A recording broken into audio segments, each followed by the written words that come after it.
All right. Shalom. First and foremost, we want to give all praises, glory, and honor to Yahweh, Bahashem, Yahweh Shai, Bahashem, Rakakwadash. Double honors to the apostles and elders of Great Millstone who rule well over the flock. Brothers just setting up everything right now. And shalom and salutation to all you brothers out here that's pushing the words of truth and sincerity. We see you. You know, the Most High sees you. And shalom to all the listeners as well. You know, Akim and Aqua pushing this word. We see you. This is a podcast. You know, yesterday, brothers blessed the channel. We had two Zaquanya in here. And we got two other brothers in here, back in here again. Based on the experience that the brothers shared yesterday. These brothers hit me up, let me know. They also went through the similar situation as far as Greek life go. You know, I just had a video up that was basically, let me remove this. I'm hoping you guys don't hear no echo. Let me know how the sound is too, for the people on the comment board. So yeah, these brothers, you know, hit me up, linked up, and you know, they're gonna share as well their history as far as what they know about Greek life. Both of these brothers had cross, you know, and we're gonna continue it because you know this is a very broad paintbrush as far as how many Jakes has been involved, still involved, or once have been involved with Greek life. The title says CTBC, that means crossing the blazing sands. Is that what it is? Crossing the burning sands. Yeah, you know, and I shared with this brother Elamah Shah here from I shared with him today as well as Gabar Yahweh, and learn something new. So there's more information to be heard of, and of course, it's a podcast style, so it's definitely going to be more conversation. But we always going to bring out scriptures wherever they come to mind and so forth and so on. But we also going to just ask questions. Just going to have a regular conversation as well. I wanted to bring something out first and foremost. Can y'all just real quick just introduce yourself and your camp? I mean, yourself, your tribe, and your camp. Go on. Yeah, this is Brother Masha from the GMS Birmingham camp. Masha, Bon Yahweh, Bon Yasha. God, hey, this is Brother Gabar Yahweh, Bon Yahweh, Bon Yasha Allah, from the GMS Hawaii camp. Khan and Gabar Yahweh is returning. This is your third time up, brother. Yeah, I didn't even realize. Yeah, this is what I want. Give me a second. Khan. Hey, you know, so I'm gonna get started with this clip. It's a short clip, and it kind of goes into what's going on behind the scenes with Amalek. Being that we in this situation with Amalek going on, and you know, the Kyrie, what it seems to be, well, a lot of Jakes is waking up to what it is. It's a purposeful hiding of what a lot of our people is waking up to. That they Israelites, that we are the biblical Israelites, which means we ain't black, we not Americans, we not niggas, but we the Lord's chosen. And there's laws, statutes, customs, heritage that come along with that. And our people's waking up. Now you can see at the simultaneous pushing back. And it's Amalek. It's so-called Jewish people pushing back. But I wanted to bring this clip out really fast. Y'all brothers tell me what y'all think about it before we get into it. Yeah. I can't see the clip yet. Oh, there we go.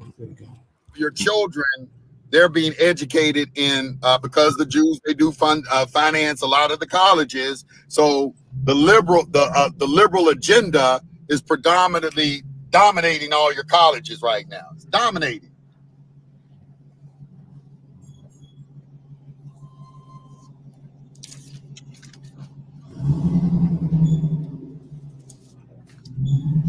So your children are coming out of college with this liberal ideology, and you know, and they can't even reason well. They're not even able to reason well. You know, they trying to make men and women equal and the same. Men and women are not the same. They're not the same. I mean, and this is only because they have not been taught natural law. They don't know natural law principles. So they come up with ridiculous debates. You know, they say, "Oh, you what is this thing they talking about?" What they talking about? You know, there are more than two genders. You know, it's like, you know, it's on, and it's like a common sense. Anybody with common sense knows that the human race can only be propagated by male and female. Male and female is the only thing that there's ever existed in everything in creation is male or female. But they are being taught a different ideology. And the reason for this is because they're trying to institute a new world order. And for there to be a new order, that means the old order has to be destroyed. So you're actually seeing them bringing in, this is all confusion. This is all chaos. They're the architects of chaos. Because you got to turn down the old to bring in the new. Y'all. All right. Any thoughts on that one? That's clip number 1, by the way. What y'all think about what he just said, man? So talking about that, I was I had some resources I was pulling up. Masha, what you think about that? I mean, it's facts because yeah, because when they bring you through their curriculum, you know, basically it's just based off of what, you know, they condition. They basically condition you to how to think, you know. You know, they brainwash, you know. I wouldn't say brainwash, but they you know, they condition, you know, the people that go there, you know, to think a certain way, and which, you know, is basically just, you know, just a milling of the mind, you know, basically just saying that, you know, once you come in to you know, their classes, you know, coming into the college, you know, curriculum, you know, basically, you know, anything that you know you present, you know, basically they just, you know, they just throw it, you know, I don't say throw it to the wayside, but they just like challenge you like full blast on what, you know, how you thinking, you know, and basically they take away, you know, having common sense, you know. Yeah. You know, and you know, because, you know, now today's time, you know, there's a saying that goes, you know, common sense is not so common anymore, and there's a reason why, because, you know, they go to these colleges, you know, thinking that, you know, it's gonna be all peachy keen, you know, and all good. But after they finish, you know, come out, you know, even more demonic than they were before, you know, and and they come out, you know, with this, you know, what the guy just said, you know, liberal, you know, mindset, you know, basically just, you know, it puts people in that weak mindset, you know, and that's why a lot of times, you know, it really, when you go through it, you know, it teaches you how to be docile, you know. And to where like and not thinking for yourself is part of that, you know, being docile, you know, you're more liable to be overtaken by the doctrines that they push to you, you know, and what they teach in schools. And after you come out, you know, you're basically in a docile, you know, weak state, and you're more likely to just, you know, just take beatings, so to speak, you know, the proverbial beatings, you know. But yeah, that's my thoughts on it. About Yada. Yeah, man, it is nothing but conditioning on a higher level. You know, it was a time in this country, and I think some of the elders from the last segment, the first segment about this, you know, we spoke about how when Jake was going to college during that time, especially when these organizations first stood up, it was, you know, it was basically like groups of Jake coming together because they couldn't do it outside of their group because they were going to these predominantly white schools. And over time, you had HBCUs introduced, and they were set up by Edomites. The majority of, if not all, HBCUs were set up by Edomites, and they're there to set up to push the Edomite agenda on a higher level. And I always say, just like anything, you know, Esau uses these so-called schools of thought, colleges, whatever, as sifting grounds for the very charismatic Israelites, to the very leadership. So you want charismatic leaders, you want influential leaders, all of that. And why do you want these people? Because you want them to push your agenda.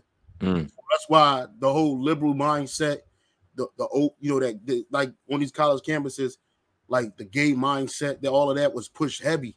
And so when these kids leave school, they're coming into the work field, all these other different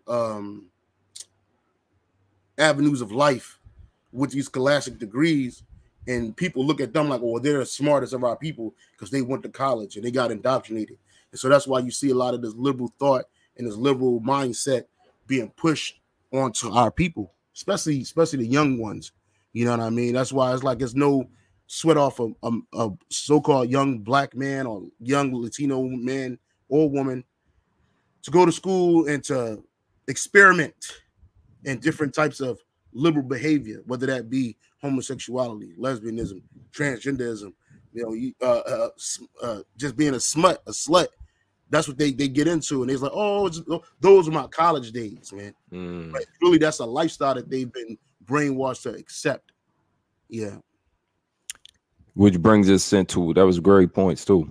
Which brings us into this next clip. This is from a video called "Who Rules America? The Elite and Institutions That Control the United States." It's from 1987. Check out what this guy says here. 60s and the rebellions that were going on in the inner cities, in the ghettos at that time. And that was a number of these institutions of which we're talking, the ghetto, moderate members of the upper class responded to the civil rights movement of the 60s and the rebellions that were going on in the inner cities, in the ghettos at that time. And that was that a number of these institutions of which we're talking decided that they really had to find the best and the brightest of the black community and to educate them so they could be more a part of the corporate structure. And what they simply did was to get money from the Ford and Rockefeller foundations and a couple others, and then to go to leading private schools and say, we want to create a scholarship program for black students. And this program is called ABC, A Better Chance. And literally, over the space then of 10 or 15 years, many thousands of young black students were taken into these prep schools, and then from there went on to major colleges and universities with fellowships. And these people are now out there in their 30s, being the media, being in corporate, working for a corporation. We've interviewed some of these people. It's very fascinating the way, and it shows you so nicely about class, because these people gradually take on the style and manner of the school in which they were a part. And they tell us, it's very funny that they'll go home and people say, you're starting to talk different. And they say, I go and I like to visit my family, but my other friends, I don't have anything in common with them anymore. And that's what we mean, you see, by then a social class. If one has read all about American history and knows about various kinds of arts that most people don't know about, if you've had European vacations, then you want to talk to other people that can talk your language.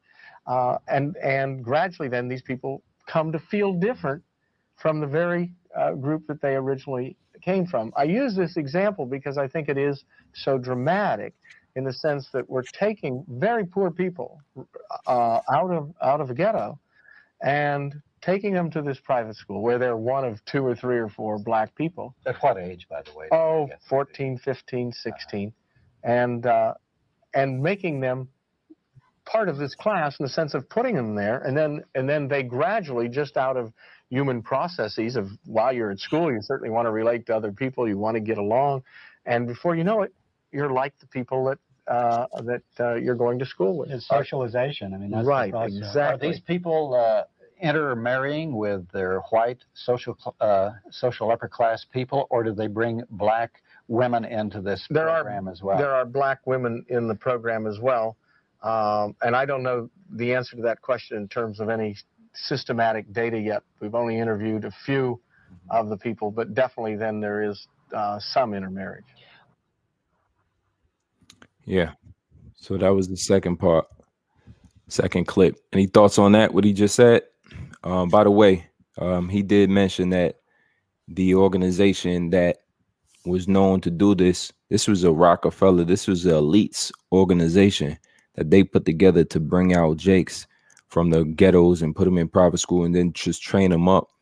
The best and the brightest, they trained them up so that they can have them to work for them and do what they want them to do. Well, look at it's an actual thing. There you go. Yeah. Go ahead. So you look at Spelman University. was created by John D. Rockefeller's wife, his family, the Spelmans. So Spelman University became an all-female, all-black female university. It was named after John D. Rockefeller's, I think it's John D. Rockefeller's wife, and her family actually. So her family was the ones that put the boards together and that allowed certain women to come up in that school of so-called black, poor to middle class. And then it was like, it was supposed to be set up as a basically a coaching ground for young black kids, you know. And then that's where the name gets his name from too. I think his name was like Laura Spelman or something like that. But they did the same thing. And you know, you would think that these schools were set up to be grounds for so-called independent black study and minds, and it wasn't. And just they have lots of groups like that. I remember when I was in high school, I was in a group, something similar to this, called Philadelphia Futures. Mm-hmm. We had basically black, well, it was different color people, but mainly black people. Well, the organization was for black children, at-risk children who were growing up, but they had some type of gift, educational gift, scholastic, and they would pair them up with mentors throughout their high school career. So at 9th grade, I got a mentor who was a doctor in psychiatry. His wife was a doctor in podiatry. And at the time, you know, I was aspiring to be a obstetrician gynecologist. I wanted to be a doctor, in the medical field. And I won the $3,000 scholarship. I won the mentor program, and I got a mentor so-called for life. You know what I'm saying? And even when I didn't graduate college at my first way around, this man and his wife became something like a family to me. You know what I mean? And they literally showed me the difference between night and day. I grew up in the ghetto in the 90s. It was shootouts, all of that. And this man would drive from outside of Philadelphia, come in the city, come get me, take me to ball games, take me out. He was basically grooming me. I didn't know, but he was. You know what I mean? And then later in life, like maybe like 3-4 years ago, he passed away recently.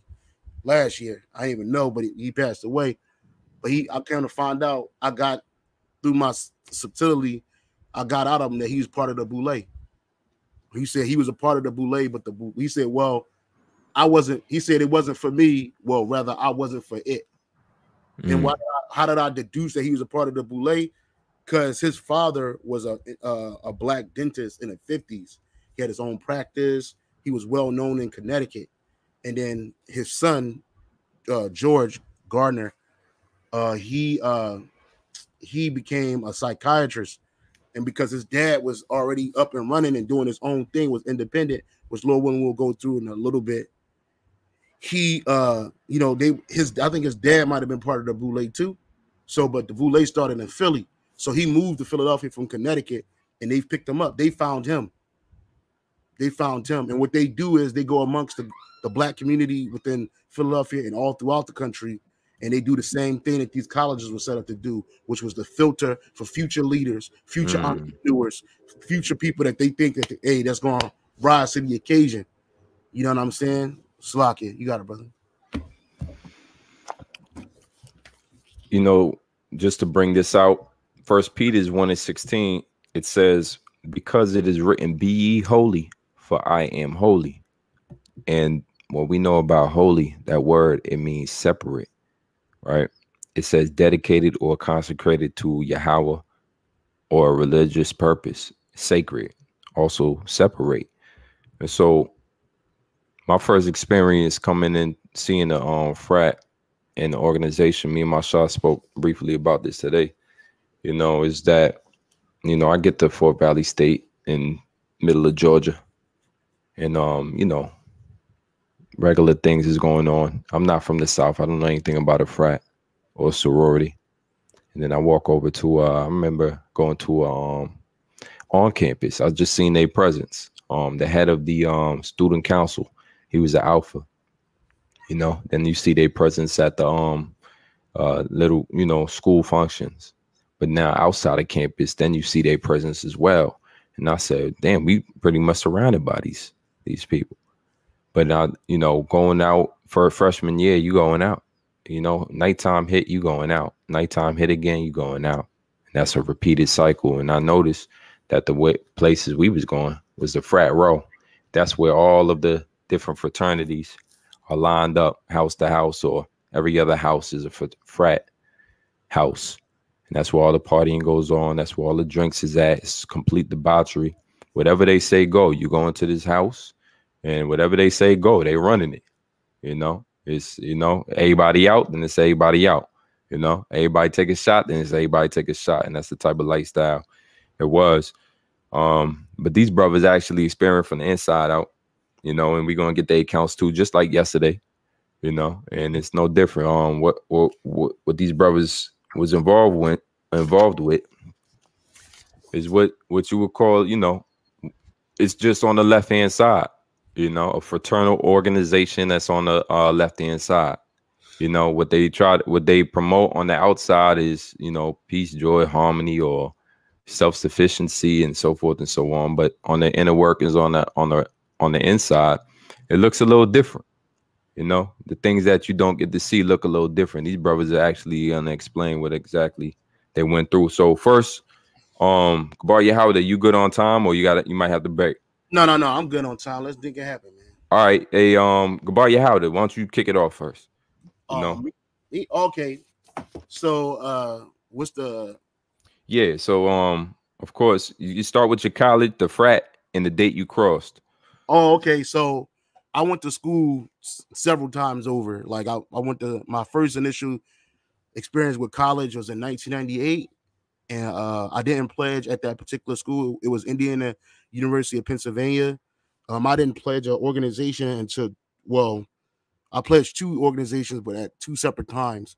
So the first organization what you would call pledging was I was part of the Prince Hall Lodge, John G. Lewis Prince Hall Lodge, Masonic Lodge, in 2002. I think it was 2002. Yeah, it was in 2002. I did that, so I became a Mason first, and got to the Master Mason degree was about January. I think it was like January 2002, and then eventually after my deployment from Iraq, I wanted to join I was still young. I was like 23, 24 maybe. And I wanted to join an organization that was more in line with what I had experienced in college, which were those fraternity organizations, BGLOs, which is Black Greek Letter Organization. And so I didn't get in my town where I was stationed at in Fort Hood, we had a black bookstore, and he had a black newspaper. And in the back of the black newspaper, it had all these different organizations, from the Prince Hall Lodge that I joined, and also all the Black Greek Letter Organization and non-Greek organizations in my area. So I actually joined in 2004. In July of 2004, I had crossed over. I was pledging from like late May, all the way to about July 14th, 2004. I joined an organization called Groove Phi Groove Social Fellowship Incorporated. It's a non-Greek organization. More or less, it was a Greek organization, but with an African vibration. So, like, unlike the other elder brothers that you spoke to, they joined a major Greek organization. You know, I joined a non-Greek organization, but we still got like tons of chapters and men all over America. So yeah. You familiar with them, Masha? Particularly, no. That's my first time hearing about them, really. Yeah, it's crazy because and it was in Texas that I joined, right? So I joined through a grad chapter, even though I was still an undergraduate student. And we had chapters at that particular time. We had chapters in Prairie View A&M, Grambling State University. This is the area that I was in. Also, they had a graduate chapter in Dallas. And then I want to say it was another one, but I was back and like crazy. Just to just to segue a little bit, like when the night Elder Yashawamba went over as a Kappa, I was there. I was at the party that he was at. I didn't know him, but we knew the same people. That he knew people from our organization. He knew women from our sister organization, Swing Fi Swing, Social Fellowship Incorporated as well. So at the time, it wasn't really big.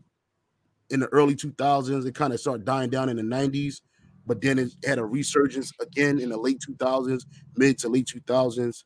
And so like I'm aware that a lot of people aren't familiar with it, but yeah, it's just this book I got right here. This book right here called African American Fraternities and Sororities.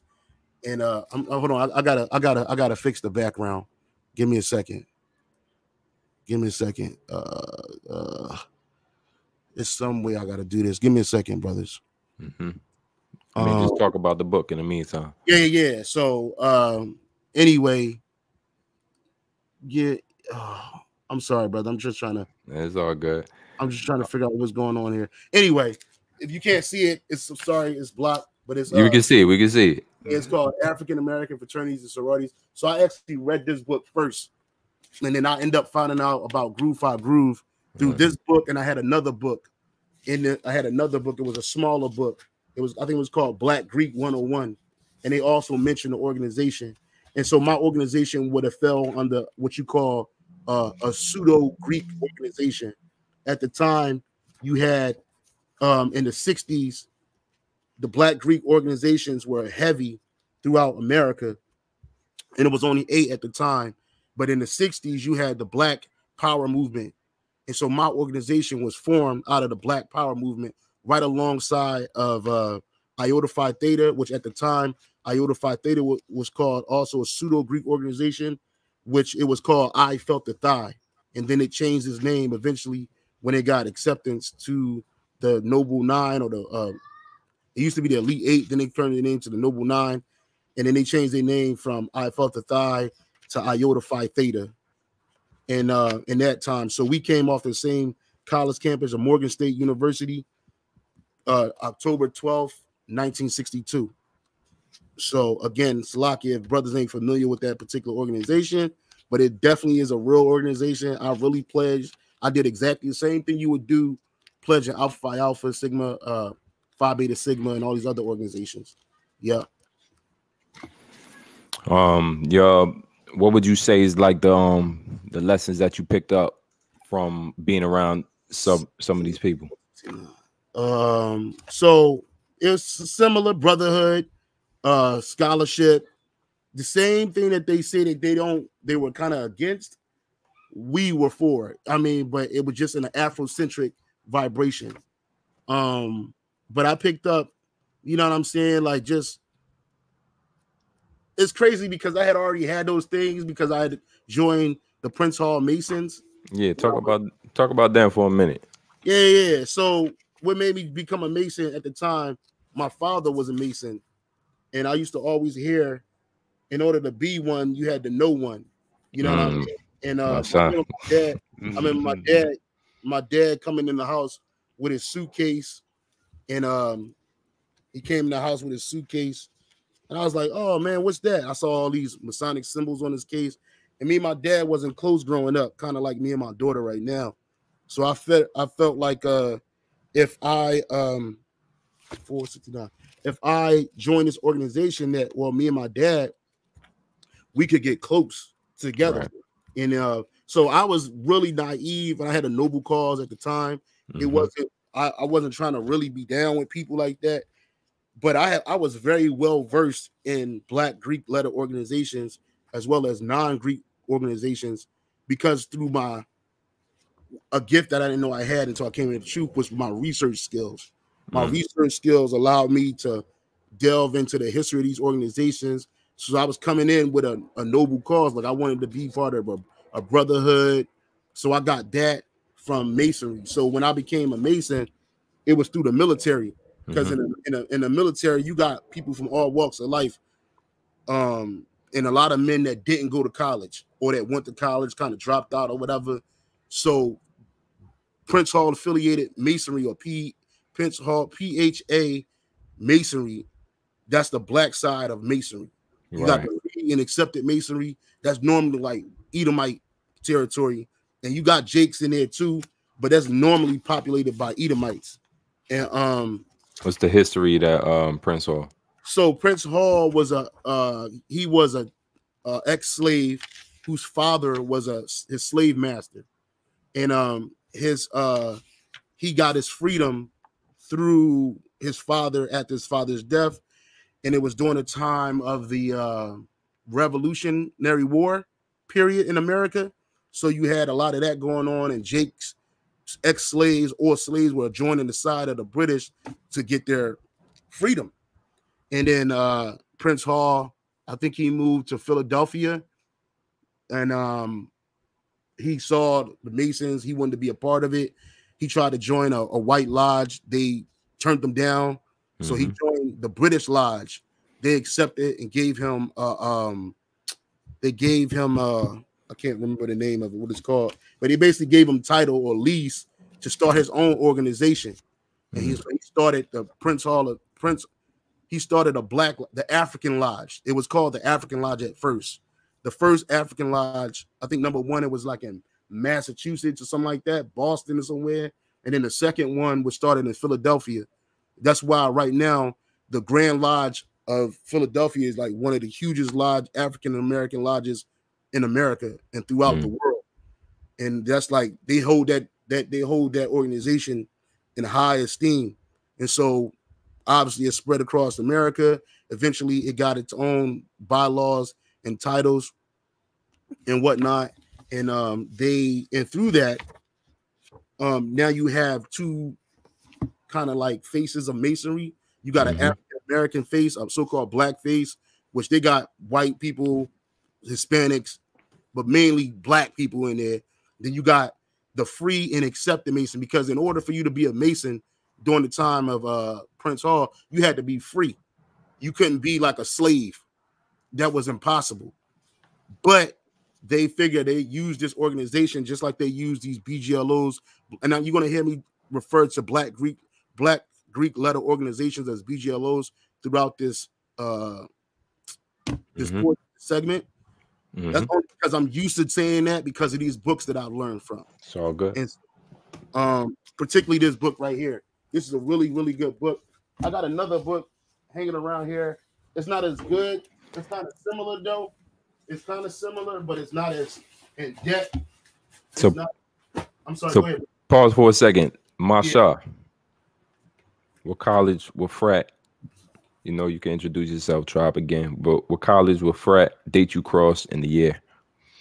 God, yeah. So once again, that was Brother Masha from Birmingham camp. Brother Masha, Yahweh Yashala. Yeah. So the college I went to is UAH. That's University of Alabama Huntsville, and I crossed in fall 2012. And basically just to give just a brief. Frat? Phi Beta Sigma.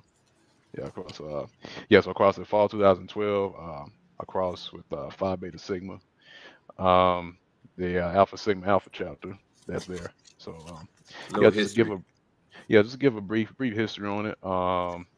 So basically, I was a freshman, of course, made it to college, and really how it all started was because my brother, he's a Sigma, and when I was young, I was real young. I was a kid when he was still in college.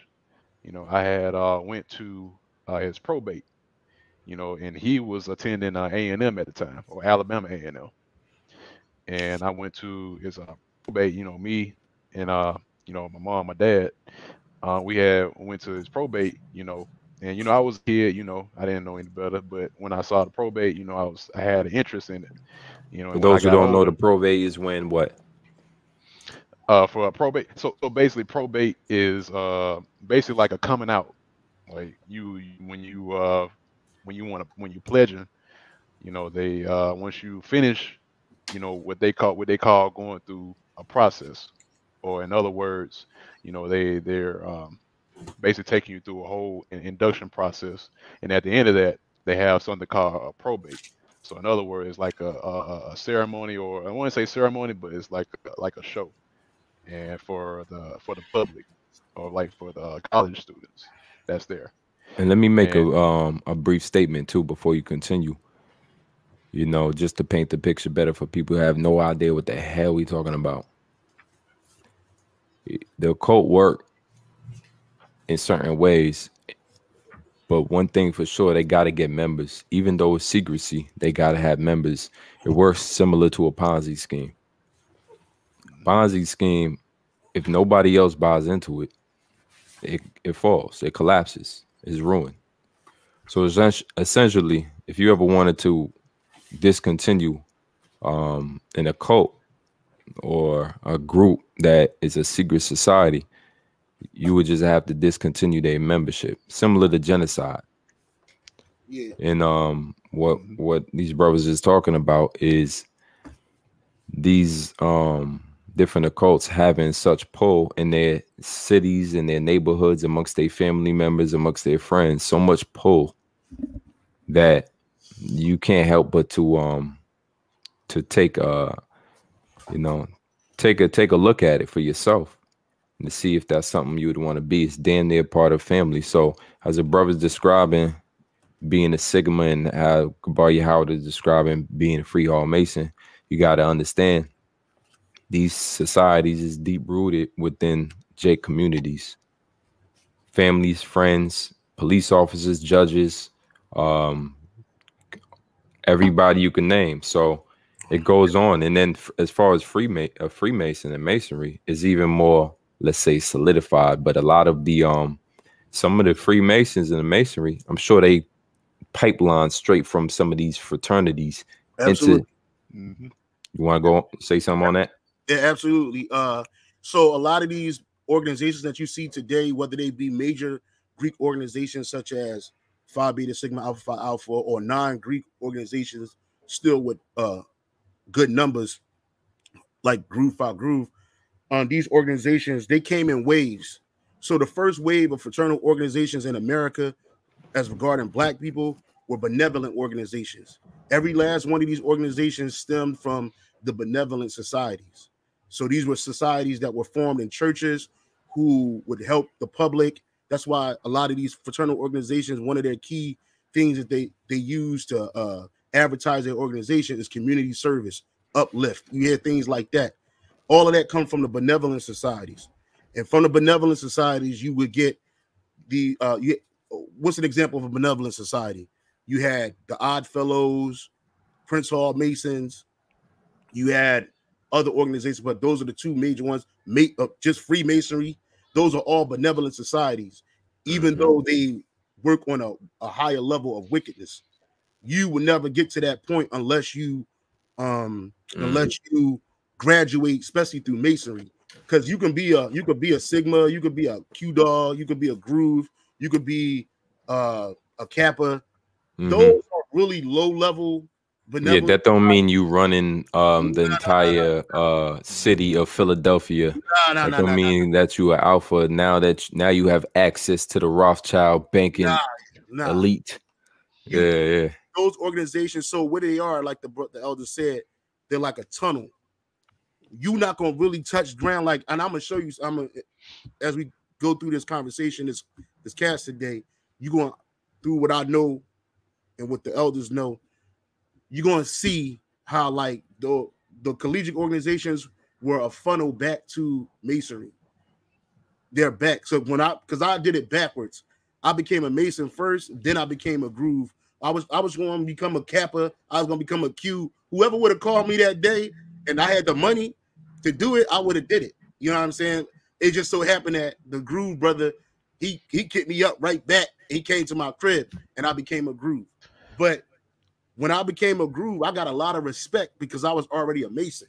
So Gabar, hold that down for a second. Yeah. Let me go back to my shot story real quick. My shot. So freshman year in your first experience with, you said your brother was one. And so, it was natural for you to, you saw his probate. You left off with that story. That was your first ever witnessing what exactly it was all about.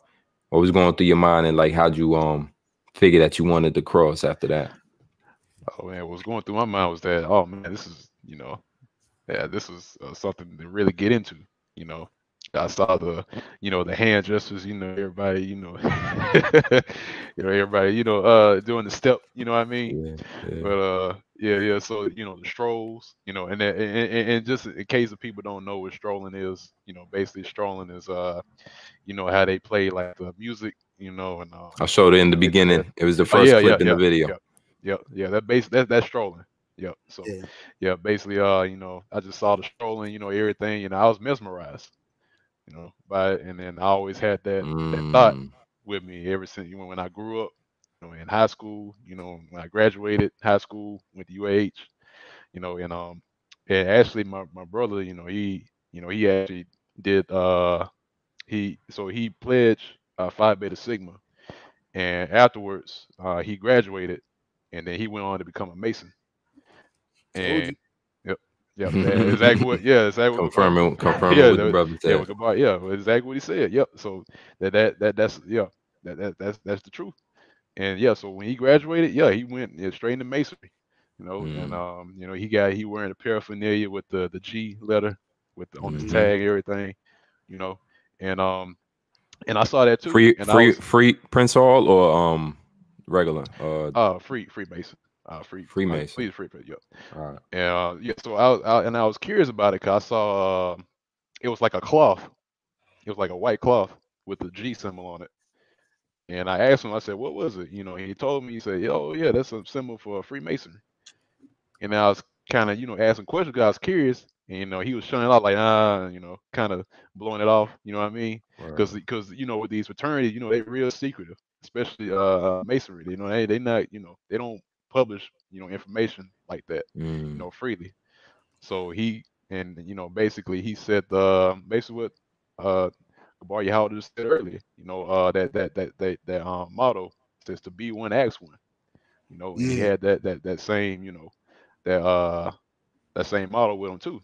So, and you know, he didn't want to do it, you know, so he was willing to call up, you know, one of his connections at the time, and that also a part of that was also going to UAH, because when I got to UAH, you know, the fraternity was already there. You know, they were at the door, at the dorms. You know, they helped me. You know, they helped me get my stuff. You know, my to go into the dorm. You know, I was moving into the dorm at UAH. You know, they were already there. They were ready. You know, because they got the call from my brother. You know, saying I was going to be there. So they helped me out and everything. You know, and kind of you know brought me in. You know, introduced themselves, and from there, you know, we connected. You know, but I didn't cross that first year I was there, because I went to UAH in 2011, and then the year after in 2012 I had crossed, and that was my sophomore year I crossed. So during that whole time, you know, my folks on my freshman year, they're like, you know, you might want to kind of, you know, think about it first before crossing, you know. And I did give it some thought that first year, and then the second year I went back and I just decided, you know, yeah, I'm just gonna go ahead and cross. What was that last decision? What was that icing on the cake for you that made you just go ahead and do it? It was just you know, basically that conversation I had with my brother again. You know, I went back to talk with him, you know, and he kind of, I don't remember like the whole conversation. Yeah. But basically, oh man. Okay. Brother camera freezing up a little bit. Gabar Yahweh, you know, you see a lot of similarities in that as well, huh? Oh man, big time. Can you share my screen real quick, Baba Kashaw? Oh yeah, I see you up. That's lucky. Yeah, I cut out. So it's all good, my shot. We'll get back to you. This shirt right here is I used to have this shirt right here. You might not can't see it too well, but this shirt right here. Hold on, give me a second, brother. This shirt right here is you would see a lot of Masons put this shirt on, and they would have it on, and people, you would have it on, and people that was in zoom in for us. Yeah, I'm about to do it right now. Give me a second. Here People we would go. see this shirt right here, and they would show you like mad respect, mind you, because I like just like brother Masha, I had a similar experience. Like nobody in my family was in college or in fraternity organizations except for my father being a Mason. But when I was in college, my first experience with Greek life was a Kappa member. My man name is at the time his name was TJ, and he was a member of Kappa Alpha Psi, and they were grooming me too. Like they saw that I was really popular. I was really charismatic, so like, but grades wasn't my first thing. It was like I got enamored by the parties, by the fraternities, stepping in the parties. Then I got cool with the sorority chicks, the alpha Kappa Alpha girls. I got cool with them because I had that. It may not seem like it now, but back then, man, I just had a magnetism for women. They just like drawn to me, and I would just hang out with them and get to know them and shit. So then, like the Kappa members saw that, and it was like, damn, let me talk to this man. So this Kappa named TJ, he took me under his wing basically, and he let me stay at his crib when I didn't have nowhere to go during Thanksgiving break. So I stayed at his house, and while I was at his crib, they had a line. They had a people online at the time from my school. And Philadelphia is Kappa Alpha Psi's headquarters in Philadelphia. So it was right around the corner from where he lived at. And then Temple University was a big university with Kappas on it too. Long story short, I'm upstairs. My room was the basement. Well, they wanted to pledge these dudes in the basement. So I had to leave. So I had to go upstairs. So I sat upstairs in the living room, and I could just hear these dudes getting beat. Like, I was like, what the hell? I was like, they were crying and screaming. And I was like, hell no. I was like, I ain't gonna do that shit. You ain't gonna do that to me. You know what I mean? So then right then and there, I knew that I didn't want to be a Kappa at that time. And that's because that's what I experienced. And so, then I went to one of their parties and it got a little weird. So I was like, nah, I definitely won't be no Kappa. So then they kind of like my dream of joining an organization kind of like was on halt because I had to leave school because my grades was too low. So, but I had always wanted to be in the organization. And there was just something about that brotherhood that I was like, man, I really want that. Because I didn't have a lot of friends, male friends, who I could say that, oh, these are my group of guys. It was like one or two dudes I was cool with in life. And then outside of that, it was just like everybody just knew me. You know what I'm saying? So, no other organization kind of drew my attention. And then like when I went to the Army, again, I became a Mason. And then I saw the difference. Once I became what they call getting on the square, because you go through a pledge process just like you do in the fraternity, any ordinary fraternity, but it's on a whole nother level though. You know what I'm saying? And it's just like when people see that, oh, you a Mason, and like you really wearing this paraphernalia and you know what you're talking about, people just, again, they drawn to you. So once I joined Groove Fire Groove, I went through another pledge process similar to that when I was a Mason. I was actually online as a Mason way longer than I was as a Groove. I was online as a Mason for like 6 months, because we were working class men. We were in the military and our schedules didn't line up all the time. And then we weren't ready for I think it was like the fellowcraft degree at one point. So we had to go back to the, what is it called? Enter apprentice. And we had to study again. And then eventually, obviously we made it, and then we became Master Masons. And then it was a whole nother world because I could wear Mason paraphernalia, and then I wore Groove paraphernalia. But when I wore that Mason paraphernalia, it was like Kappas, Qs, Grooves, Sigmas. They be like bowing down to you, low Pay homage. Everybody pay homage to especially the in the Masons. South. Especially in the South. In the South is different than the North. In the North, you had to be like 21 years old to be a Mason. In the South, you could be 18 years. Well, no, in Texas, you had to be 21. In Louisiana, you could be 18 and be a Mason. So they had Masons on campuses. Like Prairie View A&M had masonry Mason halls on a campus. And I was like, what? What is this stuff? It was crazy. And they would do everything that these other organizations did. Hey, And, Masha, real quick, what kind of reputations did Masons have when they came around? Oh man, same description. You know, so they were the top dogs. You know, so to speak. Mm. You know, they you know they basically when all the attorneys they see somebody that's in Freemasonry, they just like, oh man, hey, listen to this guy. You know what I mean? Like it's basically that kind of energy real, with somebody from Mason. well, we the only ones that can wear a shirt with all the fraternities on it underneath of us. They can't do that. Like a Sigma can't have a shirt on with Kappa Alpha Psi, Omega Psi Phi, Alpha Phi Alpha on it, like and they're above it. They can't do that. You can't wear nobody else's letters. We could do that. And that's because they came out of us. Yeah. I got something. This is Galatians. Galatians 5:16.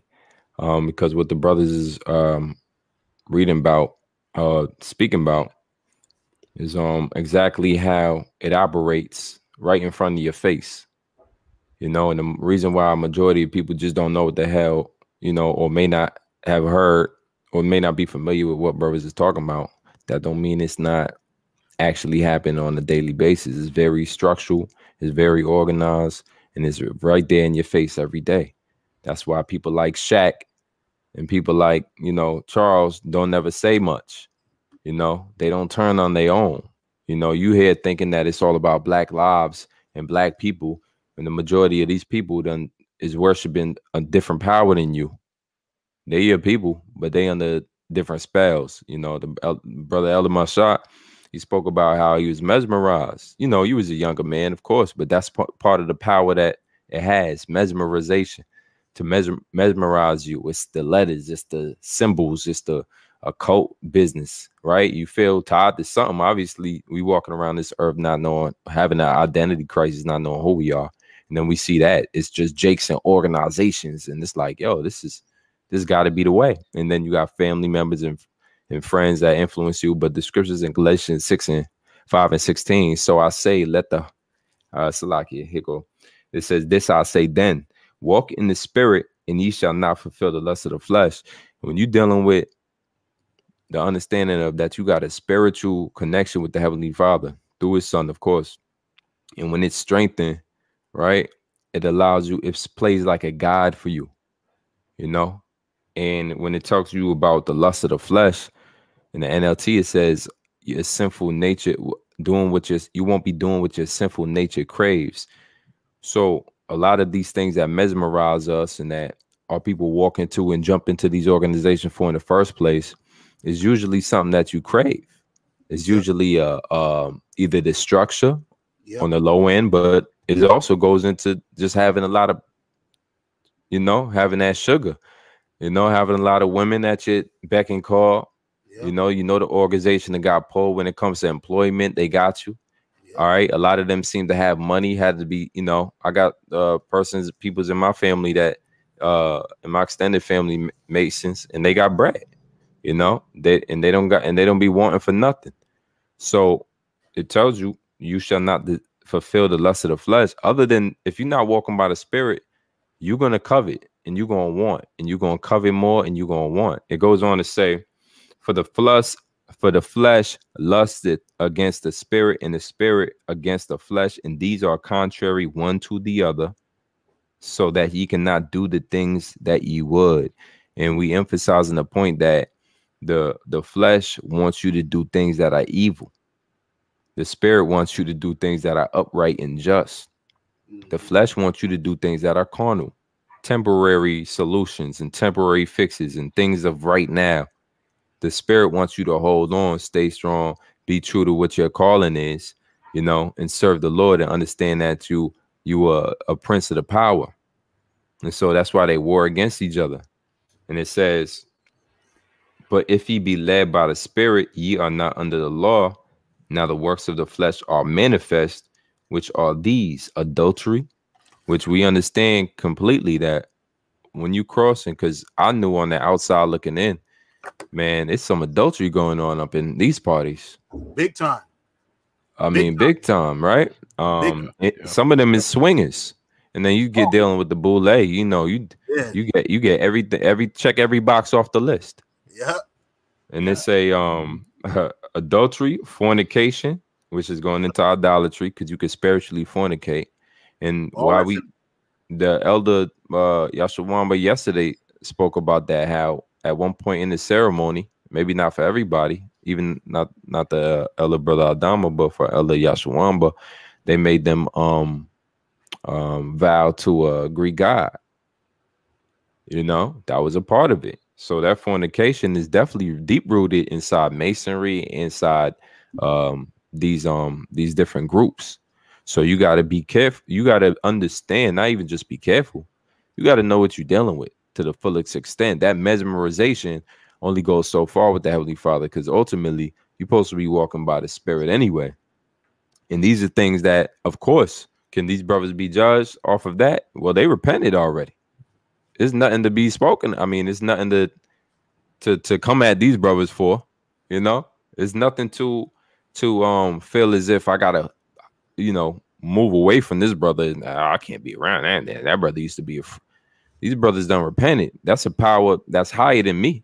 The hell with what I think or what the next man think. These brothers done already asked the Lord for forgiveness for many of these things, as we all should. And it goes on to say fornication, uncleanness. These things definitely leave you unclean. You know, basically there was certain laws that was about not touching certain things and not touching certain, you know, pork, dead bodies. There's an uncleanness about being amongst the Greeks or men in Greek fashion, the Hellenists, or the things that they do. There's an uncleanness about America, about Babylon. There's an uncleanness about anything on the left-hand side. All that shit is unclean, man. It's all unclean. At the end of the day, it's all unclean and it's all idolatry, even though it comes with the guise of the Bible. And that's where it get a lot of people. Because I think Elder Adama said yesterday, you know, he had mentioned Psalms 133. Omega Psi Phi likes to use that in their pledging and their hazing. And they're not the only ones. All these organizations, starting off with Prince Hall affiliated Masonry, they use all these scriptures and they'll have you thinking that it's a biblical organization, but come to find out it's a satanic organization using a Bible to have you take oaths on, you being cut, it's a lot of shit that go on that people don't realize. And when you at the lowest level, it's like you don't really know shit. Yeah. Saying like I know like a lot of these black college organizations. I'm sorry for cutting you off too. Nah, go for it. This is the spirit. A lot of these these Greek organizations, period, doesn't matter if you're black or white Greek organization, they are as pertaining to the black Greek organizations, they're actually the lowest throngs, because that's being held. It started by children. It wasn't started by men of knowledge, like true knowledge. It was started by children who wanted to mimic what God was doing. And so what you had, and then obviously as it got older and bigger and men got more understanding, it was like, oh, okay, we're going to take this. We can use this. Yeah, we could use it. But it started off with children trying to mimic what their parents That's were doing. it. Hey, brother, that's so important that's so important. You got to reiterate it. You have to know that the roots of the organizations, as far as fraternities and sororities go on college campuses, starting there, is all from once upon a time somebody coveted the Edomite Greek organizations, and it was during a time when they could not join that, and so they tried to have their own, just like a HBCU is trying to have your own college, just like Black Lives Matter or certain organizations. When you go on campuses, PWI, predominantly white institutions, they got African American studies, or now they got like a black coalition. These are just Jake really just trying to be like they superiors, what they believe is their superiors, and coveting. Oh wow, the same down to the letters, 3 letters, or but let's put a Jake twist on it. So now we're gonna dance. We're gonna dance different. Let me give you this real quick. This is from African American Fraternities and Sororities, page 98. And Henry McKee Milton was the founder of Sigma Pi Phi, which you know as the Boule. All right. And it says Milton thought that an organization for Black learned professional men should be a fraternity in the true sense of the word, one whose chief thought should not to be to visit the sick and bury the dead. Remember those benevolent societies, but to bind men of like qualities, tastes, and attainments into a close and sacred union, that they might know the best of one another. Members would not be selected on the basis of brains alone, but in addition, congeniality, culture, good fellowship, that they shall have that they shall have behind them at initiation, a record of accomplishment, not merely men of promise and good education, because that's what these fraternities were. It says yeah, that's the society part. Yeah, that's a society. Of the secret society. A society is just a small organization that basically, like how we know a cosmos, a society, a separate society, and they just chose to have everybody who's on the same frequency to be a part of that society. You know, just like the Lord chose everybody of the elect is going to be on the same frequency, and we are on separate society within a society of Israel. You got it out.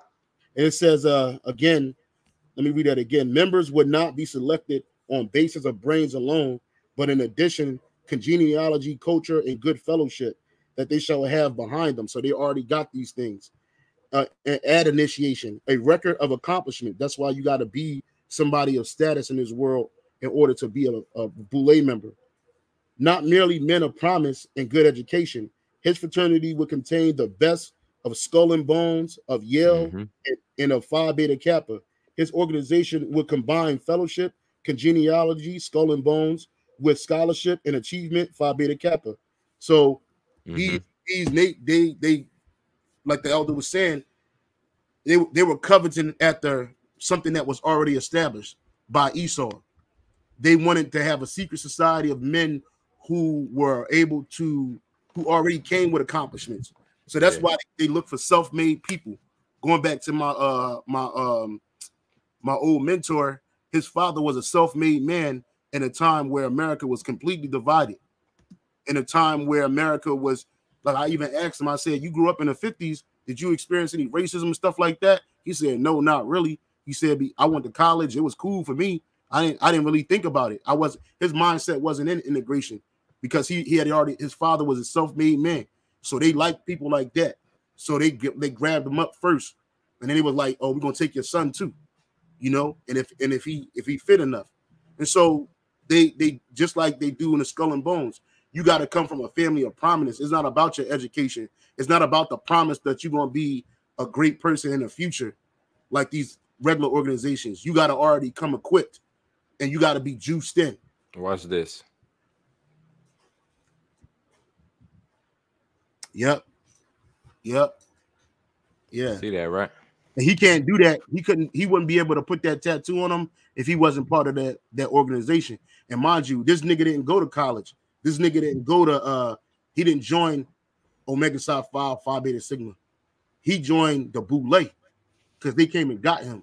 Because while he was self-made, he already had those accomplishments. He already had that world behind him. I've done several lessons on a Boule, but there's a video on CNN. I might pull a clip up if we got time, but there's a video and a woman is asking, how can you join this Black Bergiosis group? Well, she said, do you have to be rich to do it? And the woman said, you don't have to be rich. You just gotta, and she shook her head. You gotta know somebody. You gotta be juiced in. Because it's not about the money.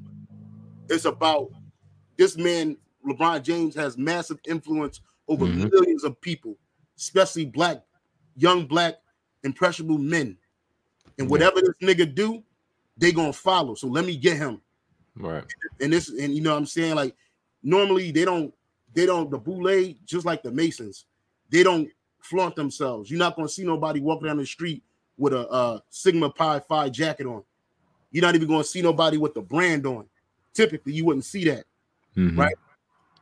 Those are just like you not supposed to see nobody that's a Mason with paraphernalia flagged out. Like Jake do it, But the white Edomite Masons, they don't do that shit. They might got a ring on or something like that, or they just do their passwords. That's why in the South, they don't really accept Prince Hall Masons like that, because they still, in Texas at least. Yeah, Jake got to be flamboyant with everything they see, because we got a different spirit once again.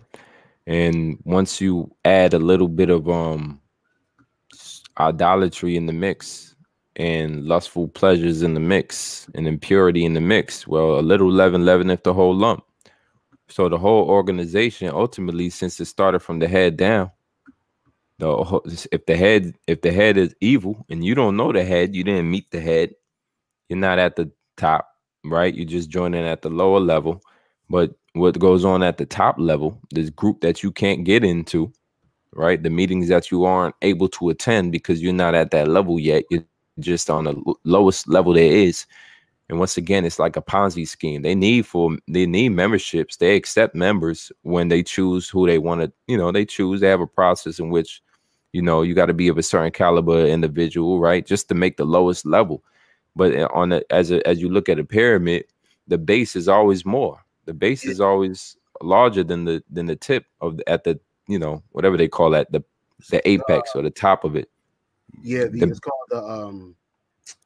called the I just lost my train of thought. I'm sorry. Right, but it's just a pyramid, and so that's what all those Illuminati symbols basically, and at the top would be that all-seeing eye, right? The one who's able to see straight through it, because all of these organizations lead back, whether it's Prince Hall, and then you have Knights of Templar, you even have a hierarchy amongst them.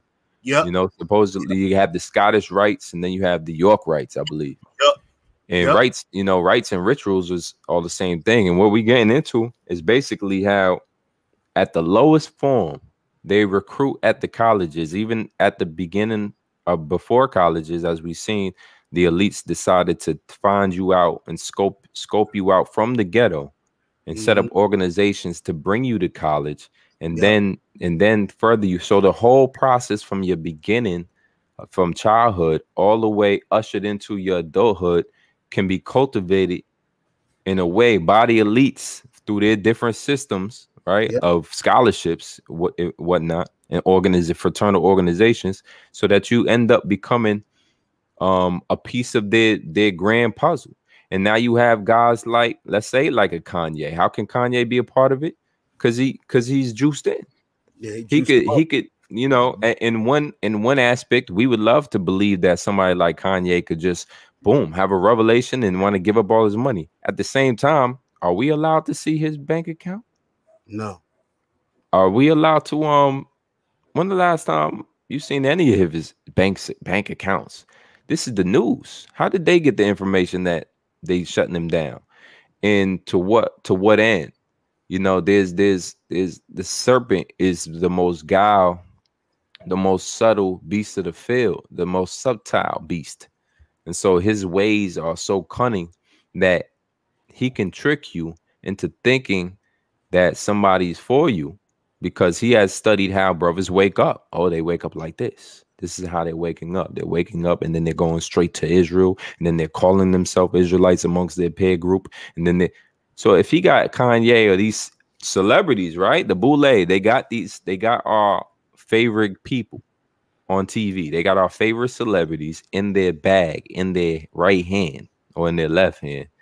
How don't you think they'll use them at any way possible in order to distract and cause confusion and then for purpose of buck breaking? At the end of the day, every Jake in America is witnessing right now the buck breaking of Kyrie, of Kanye. You're witnessing buck breaking. What buck breaking, the only purpose for buck breaking was to scare the rest of the group, the rest of Jake, the rest of the slaves back into submission, just in case you thought you should be comfortable with rising up. Here goes your submission again. You want to say something? No, brother. I'm gonna finish out with Galatians 5. It says verse 19. It says verse 19. Now the works of the flesh are manifest, which are these: adultery, fornication, uncleanness, and lasciviousness. So once again, working back the understanding that the Most High gave you a spirit to war against your flesh. You don't just got that spirit there to sing a song. You think you Michael Jackson at the cookout. There go my uncle. He crazy. He just showed up at the cookout, start singing. That's not what your spirit is there for. Your spirit isn't so that you can have the red and white ones. That's your Kappa style. That ain't what your spirit is for. My spirit, my spirit has me. Y'all don't even tap into what the spirit is for. The spirit is for you to walk in that way so you don't do what your nature, your natural sinful flesh wants you to do. Because all it's going to desire is things that we read in idolatry. Your flesh desires that. It wants you to bow down to it and worship an idol right now. That's the easiest route possible. Everybody in America going to love you because the world love his own. Your flesh, it says idolatry, witchcraft, hatred, variance. Your flesh want to hate, especially the men of the Lord. Your flesh wants you to walk around hating all day. Look at Charleston White. That nigga can't, he'll say something wise, and then he'll back it up with something hateful. The nigga got hate all in his mind. That's how he worked. Because he ain't fulfilling the spirit. He ain't walking in the spirit. It says idolatry, witchcraft, verse 20, hatred, and that witchcraft. The scripture tell you in Samuel, that rebelliousness is as the sin of witchcraft. Even turning against the Lord, you become like a witch. And that's all the things that please your flesh. Your flesh is happy as hell at that. It's happy as hell that you could go jump in the orgy. Your flesh right now wants you to get busy. Call up 6 guys, for the ladies. Your flesh wants you to call up 6 guys right now and just go all out. And then, so you could be on Oprah and say what you did. One night, with like when some of these celebrities is just letting it all out. Yeah, I had 3 guys for my birthday. It says here, emulations. It says variance, emulations, wrath, strife, seditions, heresies. These are things your flesh wants you to get caught up in, right? And that means heresies means division. You warn against everybody around you, just division. You can't see the end goal. You can't see the whole scheme of things in which these people then robbed you of your liberty and your salvation. They robbed you by putting these enticing, Satan and put so many enticing things with black faces in front of you that allows your sinful nature to run rampant. And you think you got choice. You over here aborting your own children. Aborting your own children for the sake of a little, what you call freedom of more lustful desires. And what happens? They get pregnant the next month. Abortion. Then they get pregnant the next month. They just going for the flesh. All out free for all for the flesh right now. It says envyings, murders, drunkenness, revelings, and such like, of the which I'll tell you before, as I have also told you in time past, that they which do such things shall not inherit the kingdom of Yahweh. Yeah, so you can't. Hey, Elder Apostle Tahar said this a minute ago. He said it was a dude that was a part of, I think, One West, and he was in one of them fraternity organizations, and he had all his paraphernalia, and he couldn't leave it alone. And Elder Apostle Tahar said, "Hey man, you gotta throw all that shit out, man." And dude was like, "Nah, man," and that dude ended up falling out. And he's back in the world in whatever organization that he was in, because it does have some type of power over you. Even Eldar Dama said sometimes he would, he'd probably catch himself humming one of those pledge songs and shit, man. Right. The flesh. Yeah, and it's a part of you. Like, brother, I mean, I had to struggle with it. I ain't gonna lie. Like, I'd be on YouTube and you'll see these, and I don't even be looking up no fraternity shit. It'll just show up on my my little timeline thing, whatever. Yeah, and then I click on it, and then I notice I'm on that shit for like a whole 20-30 minutes, man. Right. Get the fuck off of this shit, man. I'm over here singing songs. I'm over here watching probates and shit. Like, I would never pledge again, bro. Like, hell to the Nizar. Like, I know that for a fact, but I know that it has a mysticism to it that you have to shake off. That Greekdom, that mindset is something that you got to shake off your spirit, because it is a part of your flesh. And once I start throwing up prayers and rebuking Satan, and then the demons just go away, and I'm back to my regular scheduled program. You know what I mean? But the point of the matter is that this stuff has a hold over our people. You may not, the regular average person looking at it may not think that it has witchcraft tendencies within it, but it does. It extremely does. It has it extremely does. You know, even I got a brand on my arm that I can't get rid of, bro. You know what I'm saying? And every time I look at that shit, and it's big as shit. It ain't like it's like a small one. Like I had to go all the way out. And I knew dudes when I was in the world. I was at parties where dudes would get like 4 or 5 brands in one night, just burning themselves up. Like, what the fuck? Like, no. And I was like, but I know these cats was into that shit, and I know that that's a demon. It's a self-mutilating demon. You know what I'm saying? In this organization, and I did a lesson about it a while ago called pseudo brotherhood, man. Because that's all that fraternity shit is. It's nothing but pseudo. And you look up the term pseudo, it's something. I'll look it up for you real quick. Pseudo. The definition for pseudo is not genuine, spurious, a sham. And that's what all of that shit is a sham. The true brotherhood is what we have right now. Because right. I've been on both sides of the so-called fraternity coin. And at first it was cool. Being a group, it was a small organization compared to the other black organizations. So we kind of knew each other, and we were drawn to one another. That masonry shit kind of similar, but on a bigger scale. But in reality, it wasn't true brotherhood, man. Because you go to one campus, them dudes don't even mess with you like that. You go to another campus, them dudes, they probably mess with you the hard way. It just, real talk. It's a lot of division in these organizations. But in this brotherhood, this is true brotherhood. I can literally go first of all, we all speaking the same thing. So that means I could go anywhere in any GMS camp and I could fall in line and we can speak the same thing.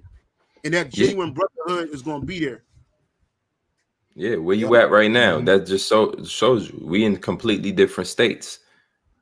And it's not cat, you know, we've been talking to each other all day long and all week long, essentially, but that's the spirit of the Lord working in the right direction. Because once again, going back to that struggling, you know, there's a scripture in Genesis where the Lord says, I'm not going to abide. I'm not going to contend with you anymore, you know? And then he tells us that the amount of how long your mortal existence is going to be.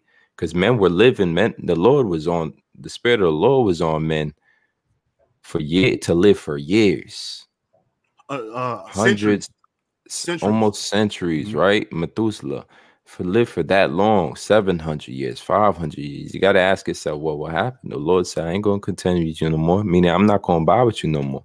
You're just immortal. And now, you know, so, you know, what you call mankind even has been diminished to a point where we just struggle with the most basic things. And if I can real quick, let me get the book of Romans, the 7th chapter. And this is where it all culminates to, like the brother Masha, I keep hearkening on what you said. It was mesmerizing. But that goes to show you a lot of things in Jake's span of reference, or the things you know about or you see in your life. They're set up to be mesmerizing, and they're set up by Esau to be mesmerizing. This is Romans 7:13. It says, now I would not have you ignorant, brethren, that oftentimes I propose to come unto you. Let me make sure I'm right at the right Salaki. This is not even Romans 7. Give me a second, brothers. Go ahead. May I add something real quick? Are you getting Go that? for it. Yeah. So just looking up that word I use, speaking about the pyramid, right? In which that the top is called I believe it's called capstone. Capstone. Yeah. So and now that I'm looking at it, because just to recollect, you know, a part of going through the process before we did induction, before I crossed, so basically just a similar story to Gabar Yahawada. So this person that was there, he was with us. He was the regional director for Phi Beta Sigma. So he was over the whole that whole region for affairs for that fraternity. And he and basically a similar story. He kind of he was trying to groom me, bring me through, doing things, and actually it was a particular meeting. So they typically have a meeting called conclave, and a conclave basically like a private meeting where you have a fraternity, all fraternity members coming together, and basically it was at a base level though. It wasn't anything crazy or nothing, anything like that. But once you get into like the upper ladder, then that's when it starts to get crazy, real crazy. Especially when you get to masonry. That's when you really hit you hit bizarro world, if I can if I can say that. But yeah, so it basically went to conclave, and actually he took me there. Like I rode with him, and he had his whole hotel and everything, and we was at conclave, it basically discussing like something like a business kind of deal, or something about society, and basically functions and stuff like that. So, but the whole time, as I was going through the process, he was grooming me, Yeah. kind of being like being like a father figure, so to speak. Yeah. And that basically and what he told me, and this is the reason why I brought up the capstone, because Alabama, I forgot what Alabama was. I think it was like the Yellowhammer State before, but it changed, and they changed the Alabama from being the Yellowhammer State to the Capstone State. So, which that kind of bogs my mind, because now you got Huntsville, that's being I believe Huntsville now is like the #1 city in the U.S. now. Yeah, I've seen it promoted. Yeah, for people to move to, and yeah. Yeah, so you can definitely see that it's headed that way, because they got like the arsenal, they got military bases. It may like two, three. I'd say about two. They have an arsenal here, and then they have a military base here, and that military base is near Alabama A&M. So yeah, so they're basically heading that direction. But like, again, they're basically, he kind of took me off that, he kind of said that Alabama is going to be that pivotal state that they're gonna basically bring in their agenda, so to speak. Word. But yeah, so basically just a similar story, but land back off of what you were speaking about earlier, right? About basically it's all unclean, it tugs on the flesh, of course, like we were saying earlier, it's mesmerizing to to you, it's mesmerizing to the eyes, it's alluring, it has this certain allure to it. And right. we're Israelites, we're impressionable, it's a lot, and even to mention that allure is just, they know that's not what it is, but they know that's how they got to catch you. See, they fishermen too, fishermen on the left hand side too. And so, the lights, camera, action, just like Hollywood Boulevard, just like New York City, Times Square, people want to see the lights. They attract, that's the base level of attraction. I think it was a movie. I forget what movie it was. Oh, it was, y'all seen the one where the guy takes the pill and he becomes wise and smart? Limitless. Yep. You remember that scene when he's like dealing with the top people now, and he gets into a room, and then he's like losing his abilities to focus, and the TV's on. He's like standing at the TV, and the guy sitting next to him, he's like, don't tell me you're one of them guys that shut down when there's a TV in the room. You remember that scene? Well, that was De Niro that told him that, near the end of the movie, because the TV wasn't meant for the elites to sit down and watch. Right. Yeah, it's a portal for the lessers. It's just they don't sit, they don't do the things that we do. They don't go to movies, and they do talk to one another through the movies via their agendas, but they don't sit. You'll never see, like, there's a documentary about Jacob Rothschild called Aristocrats, and in his manor, you don't see no TVs in that manor. You don't see no cable box. You don't see no internet. You don't see no computer. Those things are not something that they tap into. They do it on the left-hand side on a higher level. Yeah. Yeah, they don't. They're not the dancing. When you join up these frats, because I was one of them who wanted to eagerly participate in that. I just never chose what you call a normal frat. But the frat I was involved with was called MIP, Men's Initiative Program, and this was at Morehouse College, and it was like linking all the schools together that was in the AUC. And yeah, it was moving like a frat. The Masons ran it. We was meeting vice presidents of Sierra Leone, I think, one day. You know, all the guys in there. And the sentiment of everybody in the frat is basically like, the people who are not in here are not as good as us. Yep. At the very base, that's the level of mentality that you have to come with. You know. Well, no, I'm sorry, brother. Yeah, no, go ahead. No, well, they got a term called GDI, a goddamn individual. If you're not in the fraternity, you're a GDI and a goddamn individual, and they really treat you like that. Nah. And to guess what? Kudos for them. Because guess what? We agree. You know, now that's gonna shake a lot of people up. The majority of people out here in this world, they gone. Even the scriptures promote that understanding. You know, the world, pray not for them. I pray not for them. Or how to, you know, that or the world loveth darkness and not light. And the Lord came in with light, and they hated him, because they love darkness. But it's not pitched in the idea to walk around proud and arrogant isn't pushed in the scriptures. So we acknowledge the fact that the majority of people is not going to get it. They're going to receive the destruction and damnation just based off of going through the straight gate. I mean, the broad is the way that leadeth into destruction. The majority of people is going towards the broad.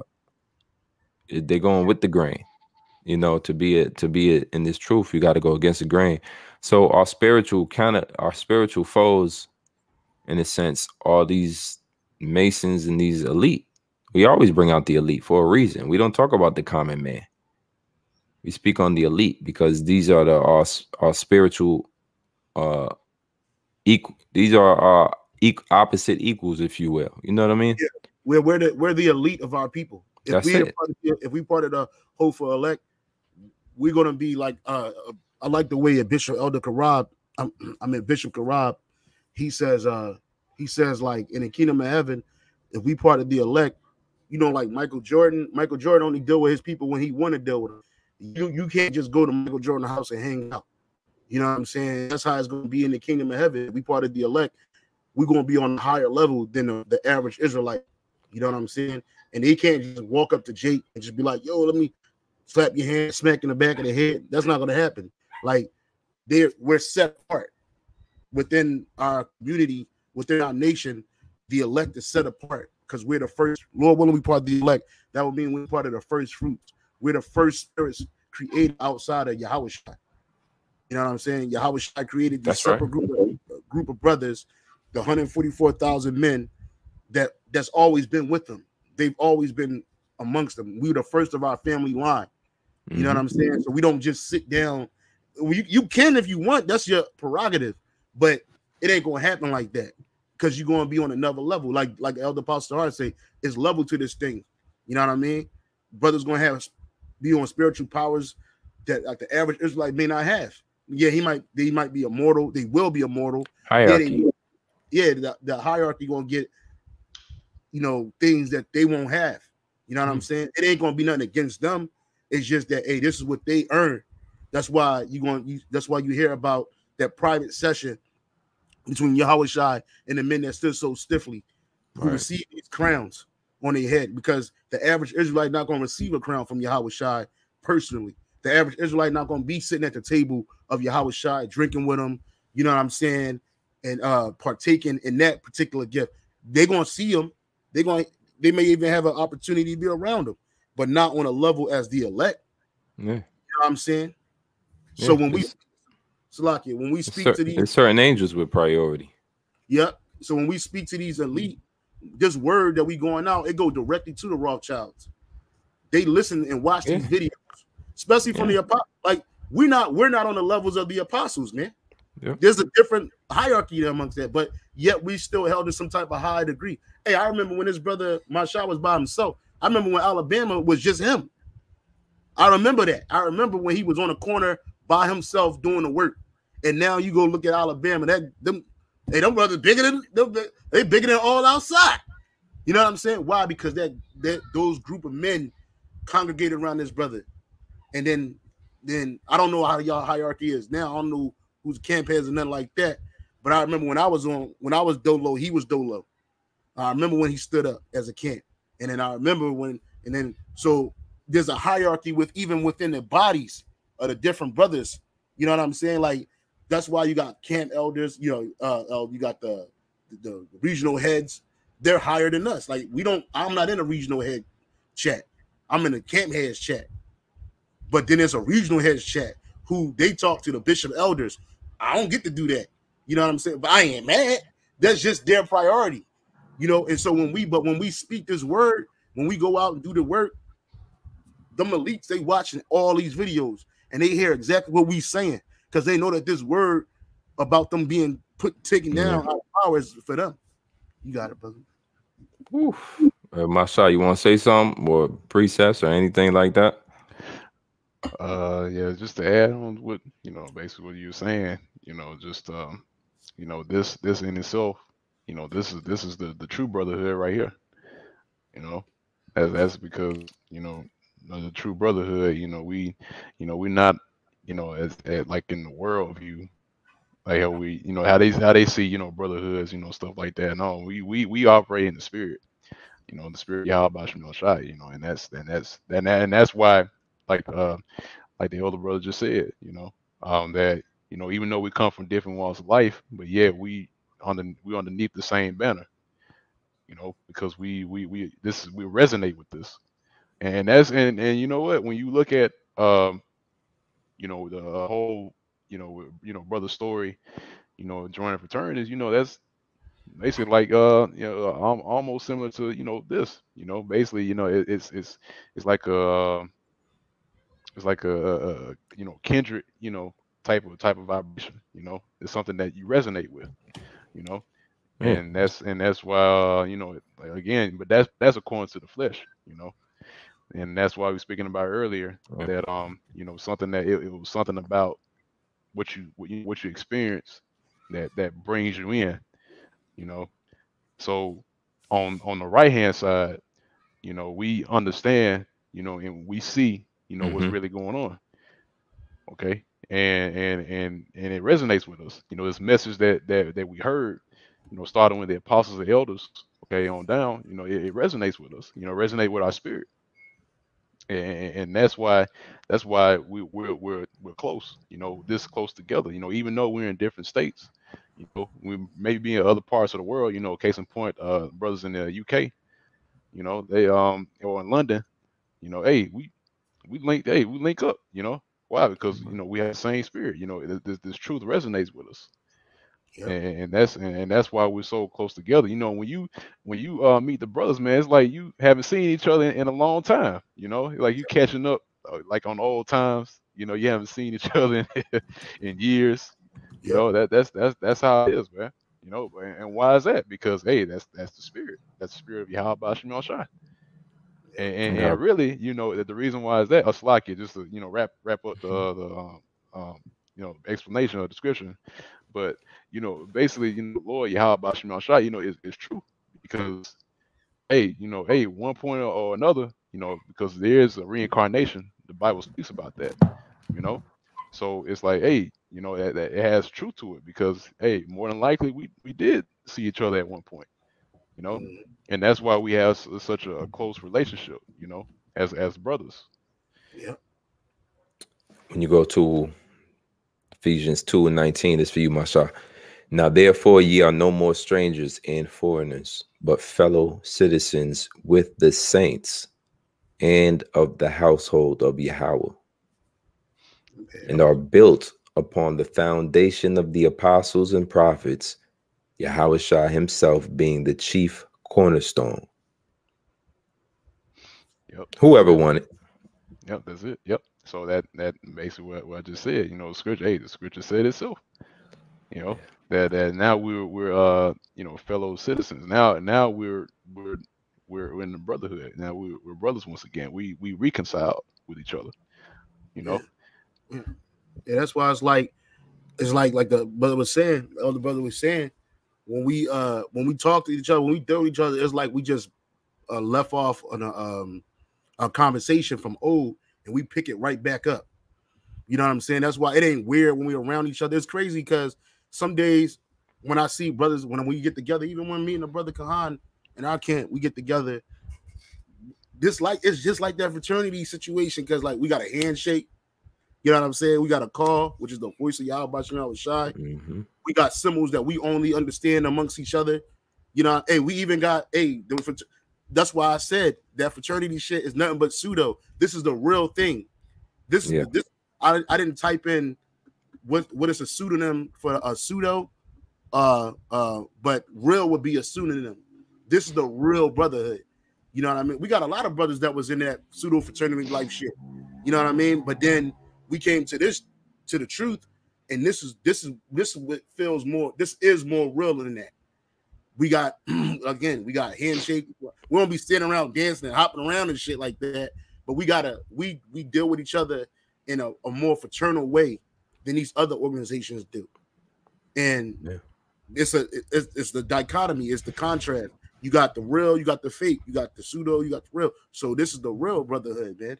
You know, and not anybody can come in here. And if somebody, you got perpetrators, like in the fraternity world, you got dudes that be throwing on letters that they should not be having. They either dropped or they wanted to be in a part of the organization and they're not.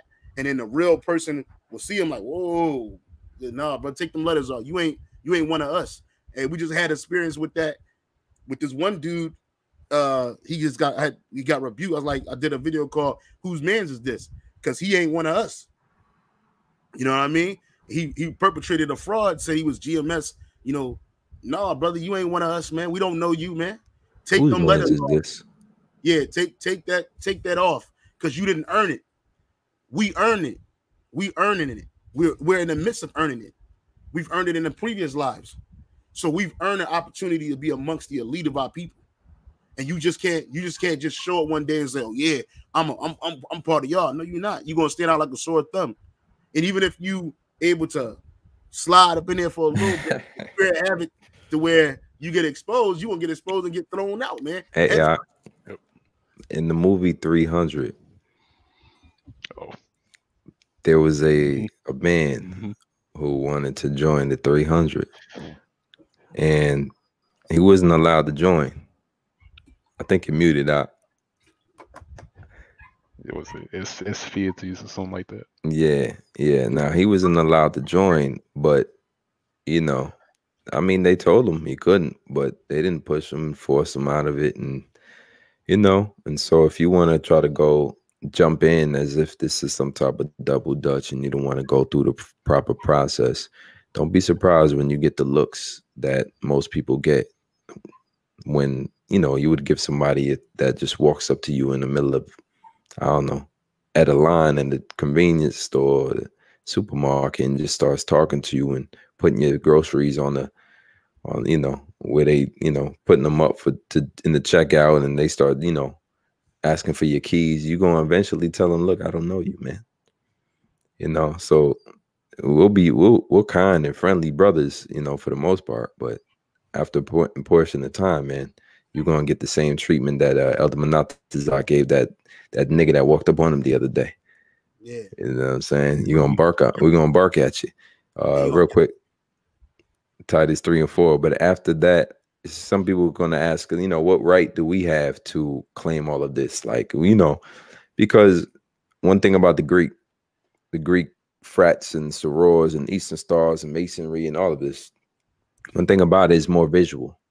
You got the concepts already laid down from George Washington on forward, maybe even farther back than that. The concepts is laid down. You got your heritages and whatever, the books that, you know, brother brought out, books that can back up some of the history involved with it. But this thing is a thing of faith, because our history book is right here. It's older than your history book. Yeah. And our truth is older than your truth. So that means our you know, what we resonate with is the origins. What you resonate with is the you know, the left hand side. You put on a garment that wasn't yours.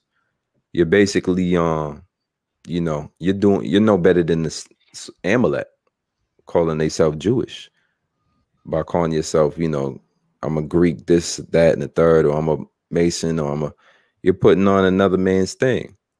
And ultimately, it's not, you know, just to take the fair out of it. It's just the left-hand side, man. They doing what they're doing for Satan. We doing what we doing for Yahweh Shem Yahshua. Titus 3:4 says, but after that, the kindness and love of Yahweh, our Savior, toward man appeared, not by works of righteousness, which we have done, but according to his mercy, he saved us. So our right to do this is that Yahushua died on the cross, symbolic, which was a atonement for sins. Any certain things were according to the rituals or laws of Israel. Certain things were allowed to be atonement for sins. All right, a sacrifice perfect enough for the Most High to be appeased with that, and those would take away our sins, which is something that can lead up to death if we didn't right that wrong. Right? Sin. What is it? How's it go? Sin is transgression of the law, and the wages of sin is death. God. And so you're supposed to die based on some of the sins you committed and transgressed, and the laws you transgressed. But because it says, but after the kindness and love of Yahweh our Savior toward man appeared. So our journey starts off with kindness and love, which is different than coveting. You know, the world will teach you how to covet. Well, you know, we got the mayor. That's what they grooming you. You know, you want to be the mayor. You want to be this, that, and the third. You know, you want to drive these nice cars. I know a way you can drive these cars. And brothers mentioned how, you know, y'all was basically groomed into the process. Even when I was dealing with my frat in college, it was more or less my boys was into it, and I just wanted to party. But once you get in there, you know, they attempt from that moment on to kind of groom you into a certain way of life. Like, listen, this is, and they give you important tips, like money tips. Just like Amalek, if you rub shoulders with Amalek good enough, he gonna give you some money tips. Hey man, you know, start a LLC. Stop taking your money. Stop putting your money into the bank. Use credit, and it's gonna sound amazing, right?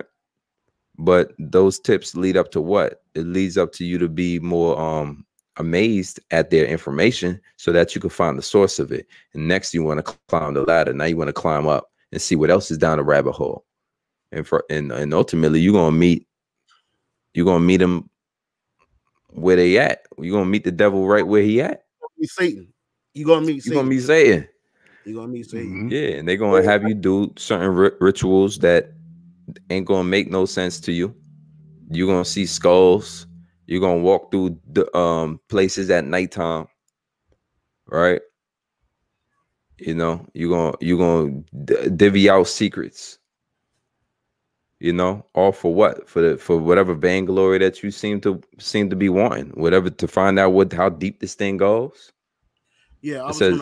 I was gonna make a point real quick. Like the brother Masha was speaking about, like you know, they have conclave, right? We call it, well, they call it, some other groups call it nationals. We call it a conclave as well. We had a conclave, and if you come into a fraternity and you're stuck on the base level of a fraternity, is all the partying, the hopping around, the sweating, the fucking on hoes. That's the base level. If you come in with, and a lot of dudes, they come in with that mindset, the base level. I just want to be seen with these letters on. I want to party.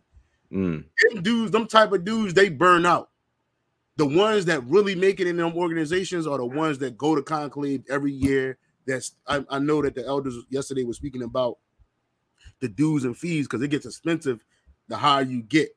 The longer you stay in an organization, the more expensive it's going to become to you in both of these organizations, especially like with masonry. When you move from one house to the next, you gotta stay up to date in your dues from the base level all the way to the highest level that you attain. So if you're a master mason, you got to be financial in the blue house, which it's called the blue house. Then you got the red house. Then you start to branch off in the Scottish Rite or the York Rite. I think the York Rite is the shortest one, but the Scottish Rite got the most houses. And you got to stay financial in all of these houses.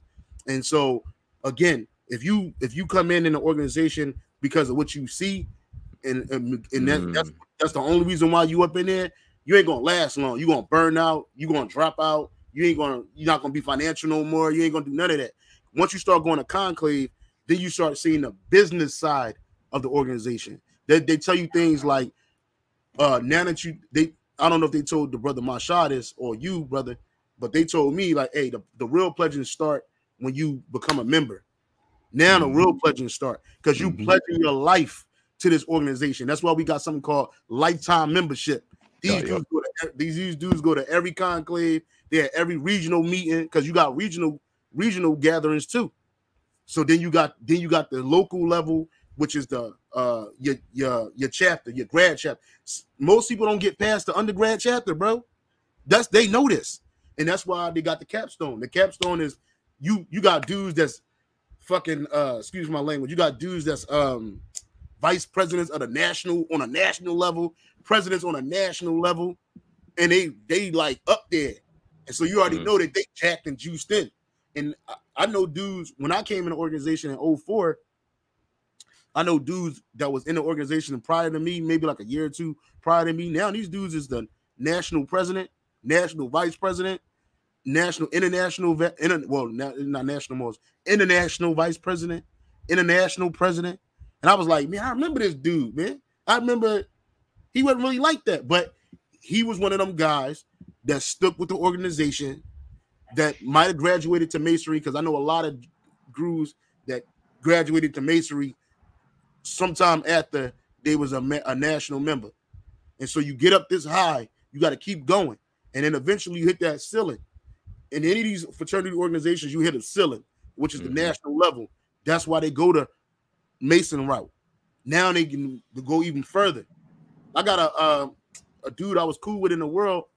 He moved to this island. He's my fraternity brother 2 times over. He was a groove brother, and he was a Mason brother, Masonic brother. And this dude, he went up way higher than I ever wanted that shit. He not far as the groove, but far as that masonry shit. He became a worshipful master. Everybody know this dude. He younger than me.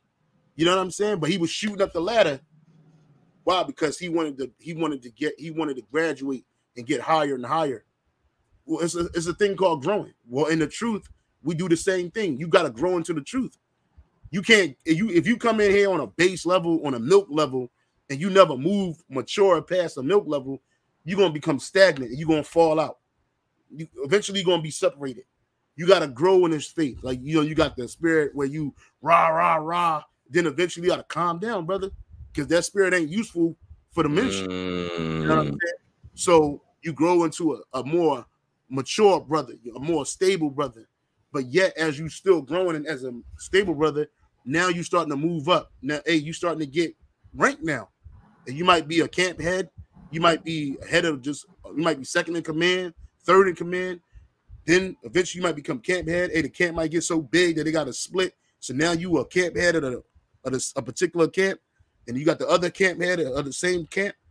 And then you starting to get more responsibility as you grow, and more things are asked of you. And you looking at the business side of the truth. What's the business? Maintaining. You got to maintain men. Hey, you got treasurers. You got you got to call brothers. You got to check up on brothers. Same thing like the elder said, is they do it on the left hand side. We doing it on the right hand side, and we growing. And this is what you're meant to do in any fraternal organization. if you really 100% in that organization, you're gonna grow past the party guy, which we call the chicken and bear brother. You know what I'm saying? And we know them chicken and bear brothers, they don't last too long, man. And they might be cool. Everybody like this dude, but hey, he just ain't for him, man, because he's not growing. So you have to grow in this truth. You know, just like they grow in the world, they grow on the left-hand side. Like you get past, I got a real quick clip I wanted to show, but this shows you grow past these other stuff that you see going on. Real quick, let me play this real quick. Oh, it's Satan.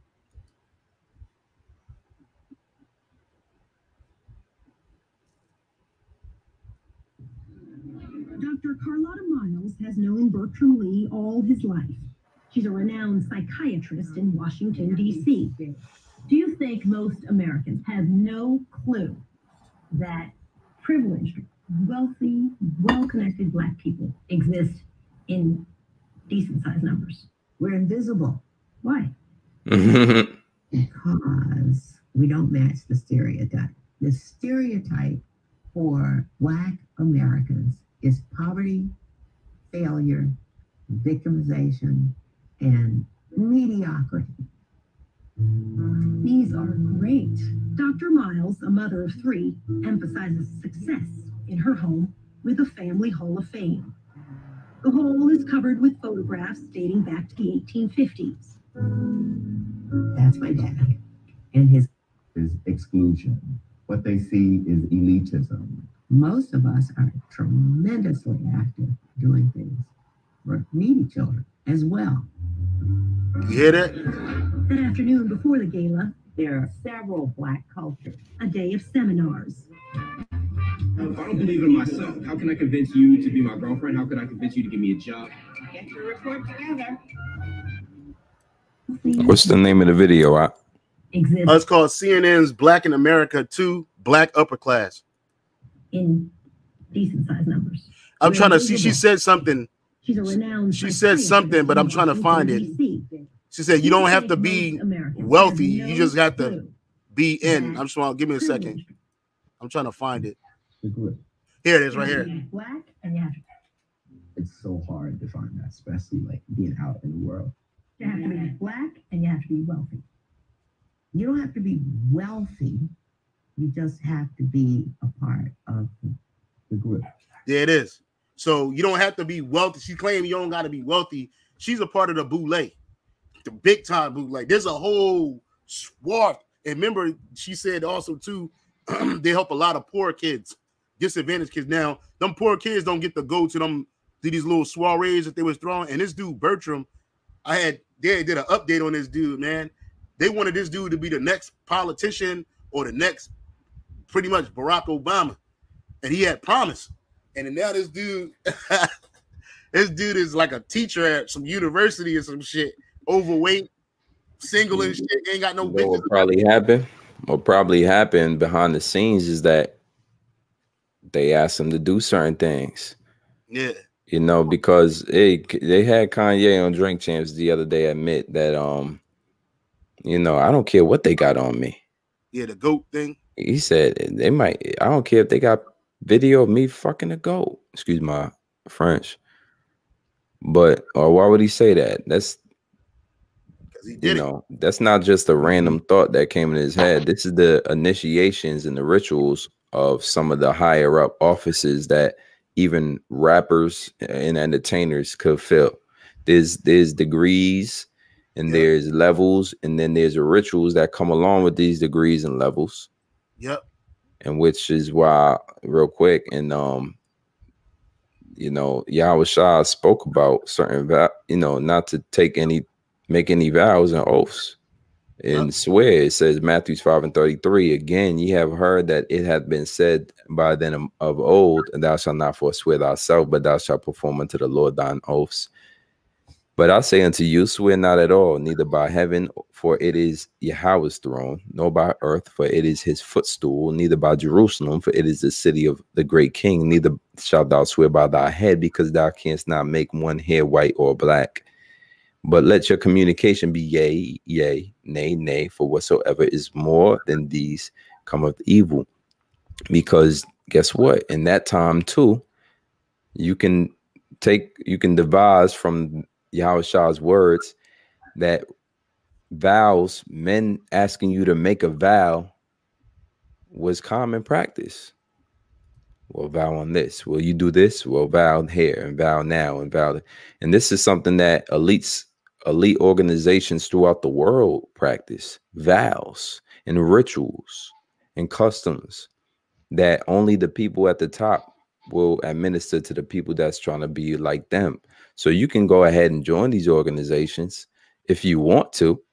Just understand that you just wearing a color, or you think it's about a certain color, it's about a certain party, it's about a certain brand. The brand that you see is not where it ends.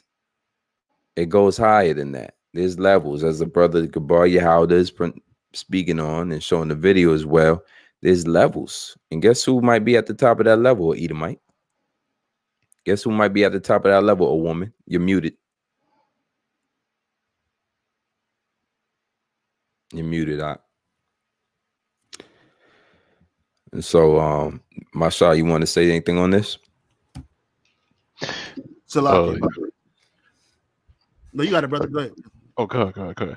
Yeah, I was just about to say, yeah, I mean, just to land back off the other brother, Rapah, just was mentioning about, Jake, that, it basically gets to a certain point to where, like, your conscious, like they call it conscious, but it's just your spirit, basically, it gets to a certain point where, your spirit is like, nah, this is not it. You know what I mean? Or you see a lot that goes on behind closed doors, and and your spirit is telling you, like, hey, that this is not the way to go. And that's that internal battle that goes on, and basically, like, just what happened to him, his spirit, is like, oh man, this wicked, it's not what, this is not something I should be doing, and that's why, he's in the position that he's in right now.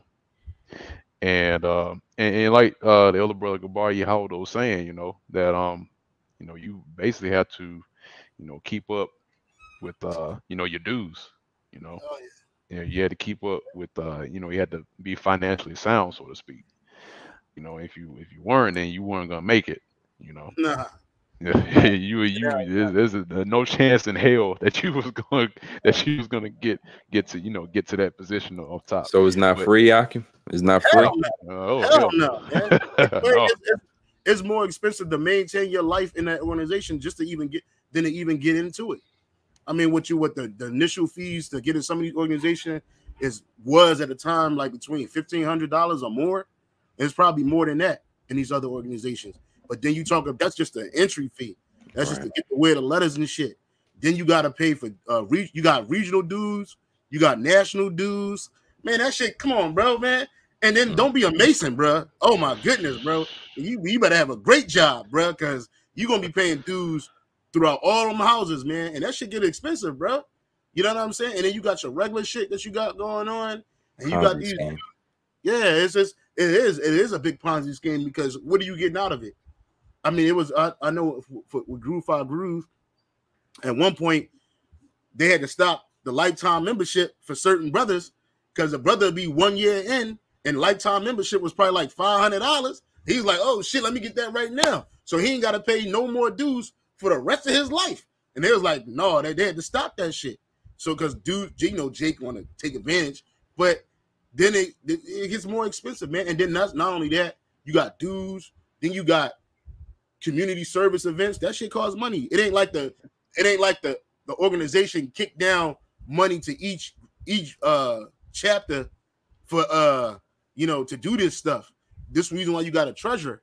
This reason why they have fundraisers like parties and car washes and shit like that. All that shit costs money, man. And like the brother said, the elder brother Masha said, ain't nothing but a big ass pyramid, man. hey, what's my man George Carlin said? It's a one little club, and you ain't in it, man. You think you in it, but you ain't in it, bro. And like I fell out of love with that shit like about 2007, I started falling out of love with that whole fraternity bullshit, bro. I was like, I went to my first conclave was when I first went over in 2004, and that shit was a movie. It was a fuck fest. Excuse my language. It was a freak fest. It was business, and I was taking it too personal, and I knew I was like, okay, I can't do this. This ain't for me. I thought it was real, but then I saw the politics, because that's something you got to get with too. You got a lot of politics, bro. You got to vote for certain members. If you don't vote for certain members in nationals and they don't get in, hey, guess what? They're gonna hold that against you, bro. You know what I'm saying? Like, it's go beyond the scope of just wearing letters. Anybody can wear letters. Anybody can show up to a barbecue or show up to a line or probate. You know, I did all of that, and I was out, and like the elder brother of my shop, I was enamored about all of that. Like when I forgot about school. I was like, I want to be a Kappa. I want to be a Q dog. I was like, you know what? I just want to do what they doing, because it gets you hype, it gets you excited, and that's the it's called the bait and switch. They throw that bait to you, right? Oh, you're gonna get women. Oh, you're gonna have letters on, and people not everybody can be in these organizations. So because it's so exclusive, women are attracted to exclusivity. Oh man, he's one of them. You get them chicks that they just want to take down every frat. You got a chick that she got a whole book. She done knock down all the Qs. She want to knock down all the alphas. She want to knock down this guy, that guy. And even if they see that these organizations are taking a liking to you, guess what? Here come the hoes, because they like, oh, he's next up. You know what I'm saying? So for them, it's just another notch in their belt. I don't even want my daughter to go to college. She 18. I don't want to go. I told her this morning. I was like, look, man, you not got to go to college. You good with hair. You can go to cosmetology school and get you a little trade degree. I don't want my daughter to be slutted and turned out, because I know that's what college is going to do to your daughters, man. I'm sorry, brother. You got it. No, I was going to ask both of y'all brothers, is that what happens to these women when they go to college? Oh, hell yeah. Man. Hell yeah. Hell motherfucking yeah. Bro, I was at universities, and I wasn't even in the college, and I was popping them. I was in the Army. I was at Virginia State University, took it down. Prairie View A&M University, took it down. Grambling State, I'm going to give a quick synopsis of Grambling State. I know Grambling like the back of my hand. You'd have thought that I was a student at Grambling State University, man. That's how raw it was at these black colleges, especially HBCUs. That shit should be called a whole black college university, because these chicks will give it like it ain't nothing. I mean, it's just what it is, brother. Yeah. It's like, and they don't count that lifestyle. I mean, they don't count that 4-year span in their sexual repertoire or book. It's just a blip. It was the whole phase. You know what I'm saying? I had a chick stalk me. It was college. Down. Yeah, I had a chick stalk me down in a party of over 400 people. She found me. She liked my story. This is 2004. She liked my story, November 2004ish. And I didn't even think about old girl. I was a little drunk and buzzed up. I'm having fun at the party. All I seen her, she changed her clothes. She was like, look, I ain't no hoe, but I know what I want when I see it. And I want you. She took me back to her crib in her car. I had my way with her. And then her boyfriend was banging on her door for 2 hours trying to get in. I didn't even know she had a boyfriend. She said that's her friend. But this nigga didn't leave until 6 o'clock in the morning. He stopped banging on the door. Yeah. And that's like, this is what they do. It's a bunch of adultery, bro. And it's right. It's a bunch of bullshit. I ain't saying this because I'm proud of it. I ain't proud of none of that shit. If I could take it back, I would. But the point of the matter is that these colleges are nothing more than sifting grounds for your children and indoctrination grounds for your children, especially for your daughters, because women, they built to receive information. This is the reason why more black women go to colleges than black men. Why? Because they sit there, they receive all this indoctrination. They think that they know every damn thing. They get all these degrees, but the whole time they might get a degree in biology, but really they getting a degree in dickology, man, hoology, man, adulterology, man. And it's not a place where true brotherhood, true spirituality, true knowledge and wisdom and understanding is being pushed forward. It's a bunch of wickedness, man. It's a place where your flesh can just be overwhelmed with all the lustful pleasures that you ever desired. And it's like the spirit of Bacchus is dwelling amongst these campuses, especially it's fueled by the Greek life. It's even fueled. It's like the college is already going to be, you know, a lust session. You know, everybody's just left their they just left the grasp of their parents ruling over them. For the first time, you have some type of freedom. Yep. You got freedom and then you congregate in one mass place where everybody at the same time got the same amount of freedom that they might have never had before. Mm-hmm. And then and that's the kerosene on it. But then you light the match with what is Greek culture. Boom. And it ignites. And now you have Bacchus, Saturnalia mixed in with Freaknik and all of the above. I got a quick precept. Ephesians 4:14, that we henceforth be no more children, tossed to and fro and carried about. And anyone who wants to add to this, you go ahead. That we henceforth be no more children, tossed to and fro and carried about with every wind of doctrine, by the sleight of men and cunning craftiness. And I wanted to speak on that for a second. Ultimately, men run the world.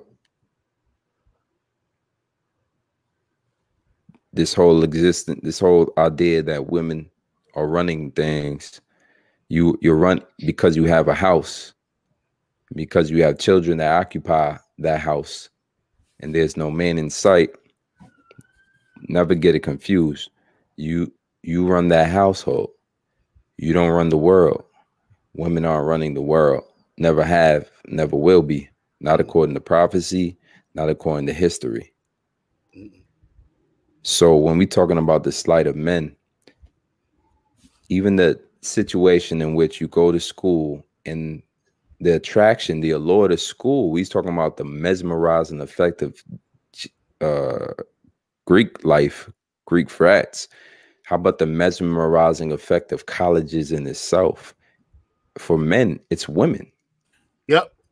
It's because the women outnumber the men at these universities and colleges. Sometimes you go to the South, it might be like 7-1. You know what I mean? Especially at a black university or so-called historically black college. These colleges, it's more women up there than anything. That's why that lesbian shit be flowing big time up there, because there ain't a lot of men up there. And then what happened? They get with, you know, Thug Nificent and Thug Brown that's hovering around a university, you know, up there for homecoming. Homecoming might be one of the biggest slut fests on the planet Earth, man. Yeah. Real talk, because you got people from different walks of life coming up there. You got people that used to go to the university, people that's visiting the university, people that's currently going to the university. You know what I'm saying? And so you got a lot of that going on.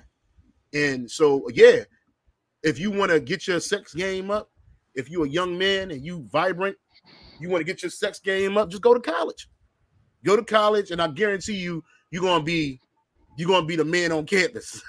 Why? Because it ain't a lot of y'all up there. It's more like I used to look at the the contrast of Spelman University and Morehouse University. This is an all-girl college versus an all-male college. You know what kind of wickedness is going up in them dorms, bro?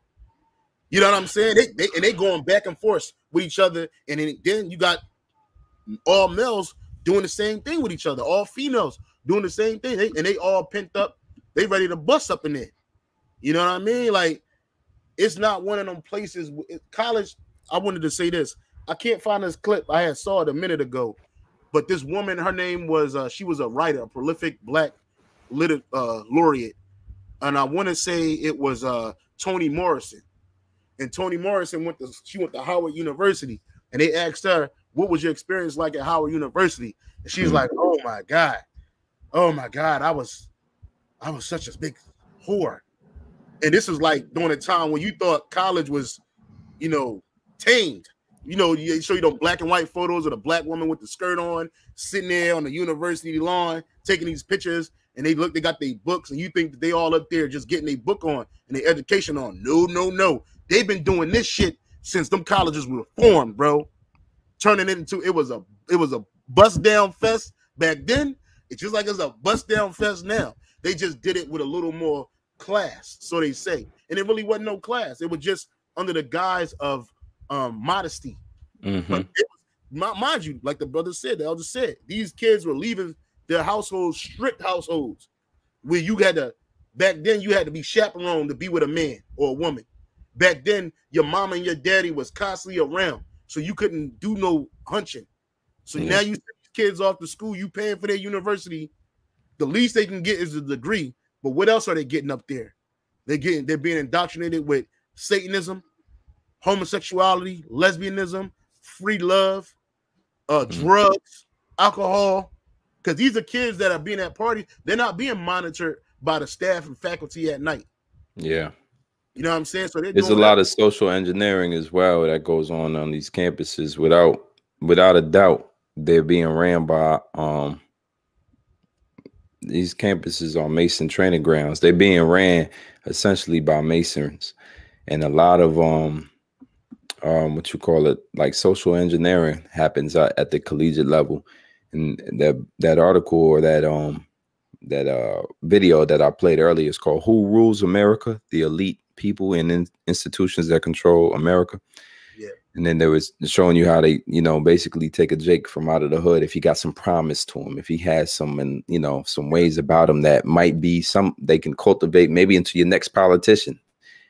Just to have, because when you become an older man in this society and all you have to brag about is what you did in the past, even in the world, amongst Jake, what you did before doesn't hold no weight. What you doing now, everybody wants to know. But if you're that older male, let's say you're an older Edomite male, and you're responsible for pulling the Barack Obama into a presidency, that's something to boast about now at the old country club. It just becomes more ways to boast. So, you took a kid from the ghetto and then you put him in your program, and now he's the head of so-and-so NAACP. And Jake is sitting there simple, once again, thinking like, wow, we made it. We made it. Yeah. But who made him? Yeah. You come to find out that's what Masonry's been doing in this country the whole time. That's what all of these organizations, these secret societies have been doing, and the whole time is taking Jake and creating him and molding him to be certain type of people in fashion. But at the end of the day, his loyalty is not to you. His loyalty is the person who crafted him to be like that. Yeah. His loyalty is the group that allowed him to come out of the projects to the private school. Yeah. And his loyalty is to basically he belonged to the Masons the whole time. He belonged to the elites the whole time. The Boule. That's why, but the Boule the whole time. And that's why Ephesians 4:14 to say, hence that we henceforth be no more children, tossed to and fro. The child is the one who you could train up to do whatever the hell you want to do. He's not going to see an adult scheme as it's playing out. He's not going to see that. That's why we was all sitting in the church at 6, 7, 8 years old talking about Jesus loves me, because we ain't see the schemes. We ain't know about the how they whitewash these images from years ago. Even the adults in our lives was telling us to go ahead. This is what you're supposed to do. But we know we are henceforth no more children. So now you have a duty and an obligation to get out of that childlike mind and childlike estate. You got to see through college. The brother just mentioned all of the debauchery that goes on throughout the colleges, the schools. You got to see through what the Greek is. It's not just a place to get easy access to women and drugs and clubs. Parties and clothes. That's not what that's what it is on the very surface level. You got to start looking into things. You got to start researching. You got to start studying up on what these things actually are and stop making these childish decisions. That's what children do. They see candy and they grab it. They see a cookie, they grab it. They see this and they grab at it. And then come to find out they're getting their beatings later for it, because that's what children do. They get in trouble all the time. They attempt to kill themselves. They go and touch the fan and chop their hands off. They'll go and touch the hot stove and burn their shit. And says toss to and fro. and carry it about with every wind of doctrine. You could just see it on a mental level. That's where our people is. Imagine just a mall, right? Imagine Black Friday. That's America in a nutshell. Black Friday. Every day in America is Black Friday. Their minds. What deal is going on here? What deal? What can I be now? What can I be? You know, America just feeding you. Do you want to try to do this in your life? Would you like to have a Ford Escort? You know what? Yeah. How would you like to be in Barbados right now for the winter vacation? But it's advertisement for your lifestyles. They advertise for your lifestyles. They, even though they sell you little commercials about, you know, try this, but it's the advertisement is for the American dream. Every one of these advertisements was his car, right? Yeah, so that's what's going. It says, by every wind of doctrine, by sleight of men, and slight means cunning, that extra cunningness. When you talk about sleight of hand, that's a very subtle twitch in the hand where they could take a card right in front of your face and just fruit. Yeah, there's in the NIV version, it says, "Then we will no longer be infants, tossed back and forth by the waves and blown here and there by every wind of teaching and by the cunning and craftiness of people and their deceitful schemes."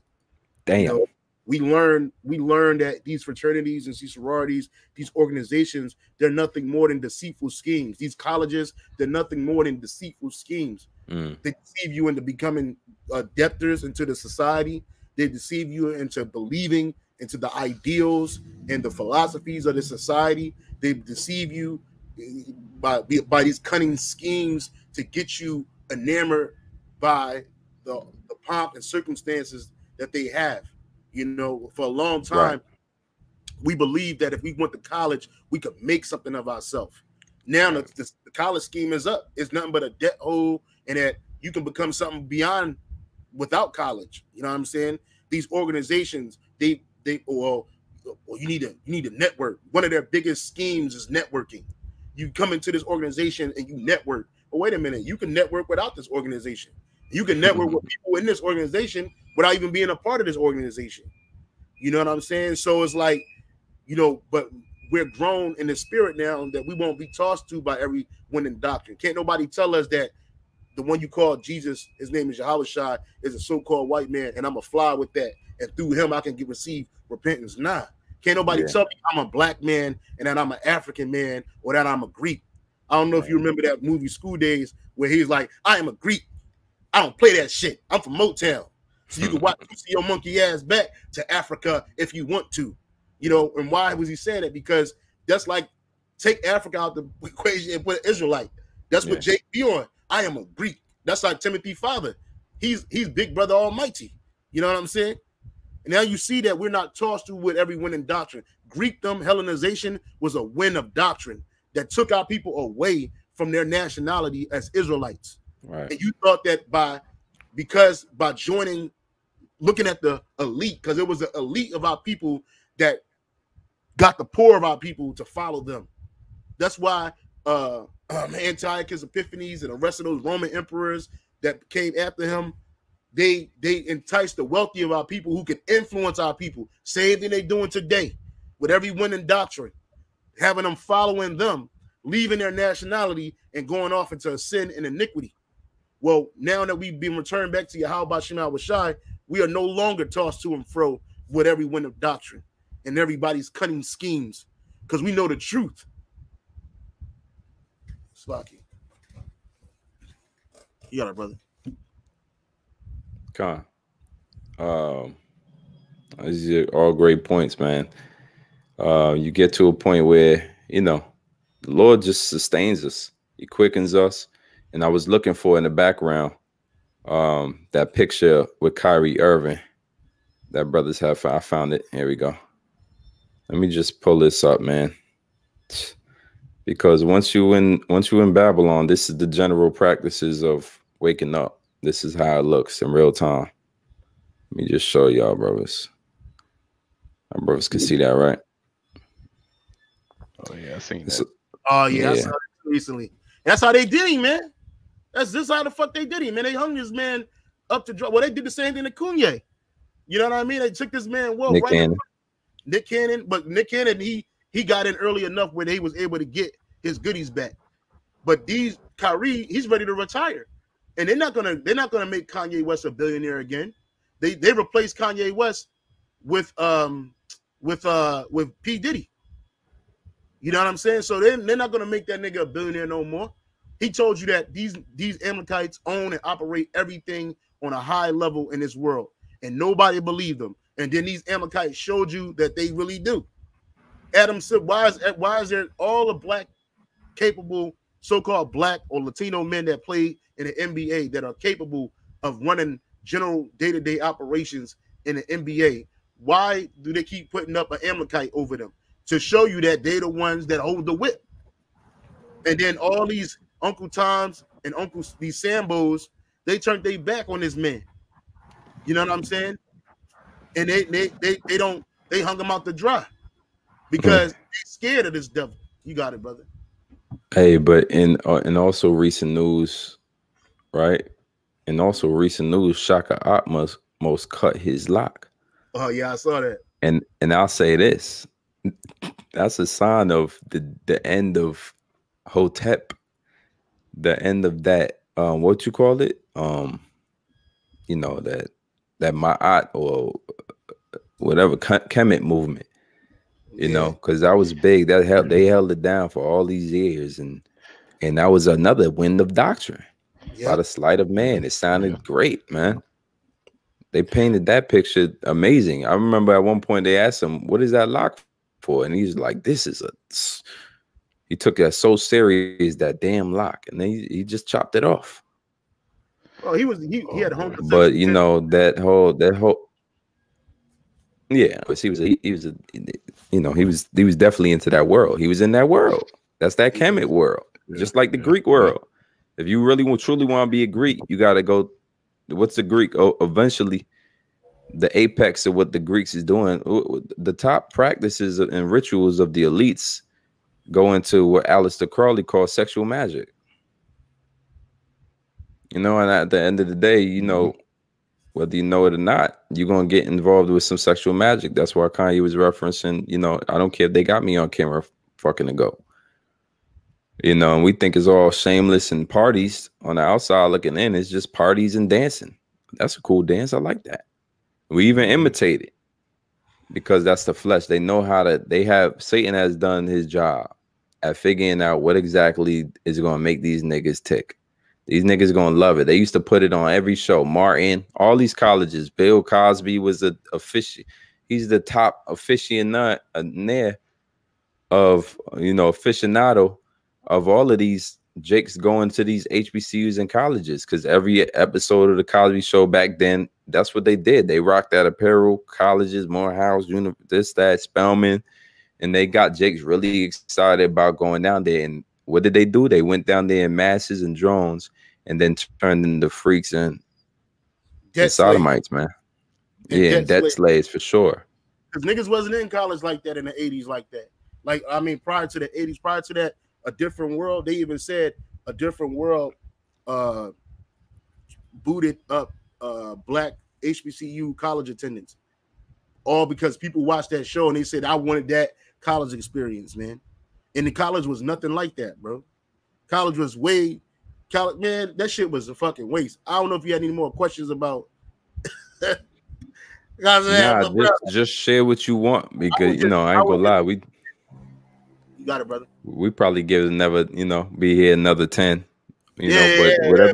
But I just like it's just a waste of time and money, man. You know, at the end of the day, I was chasing that degree, and then I was like, I thought that it was gonna change my life when I got this degree. My friends graduated ahead of me and all this other stuff, and I went to the army and shit, and then I got paid to go to school once I got out of the military, and I got a degree, and now that I got that shit, and that shit's sitting on the floor, bro. It don't mean nothing.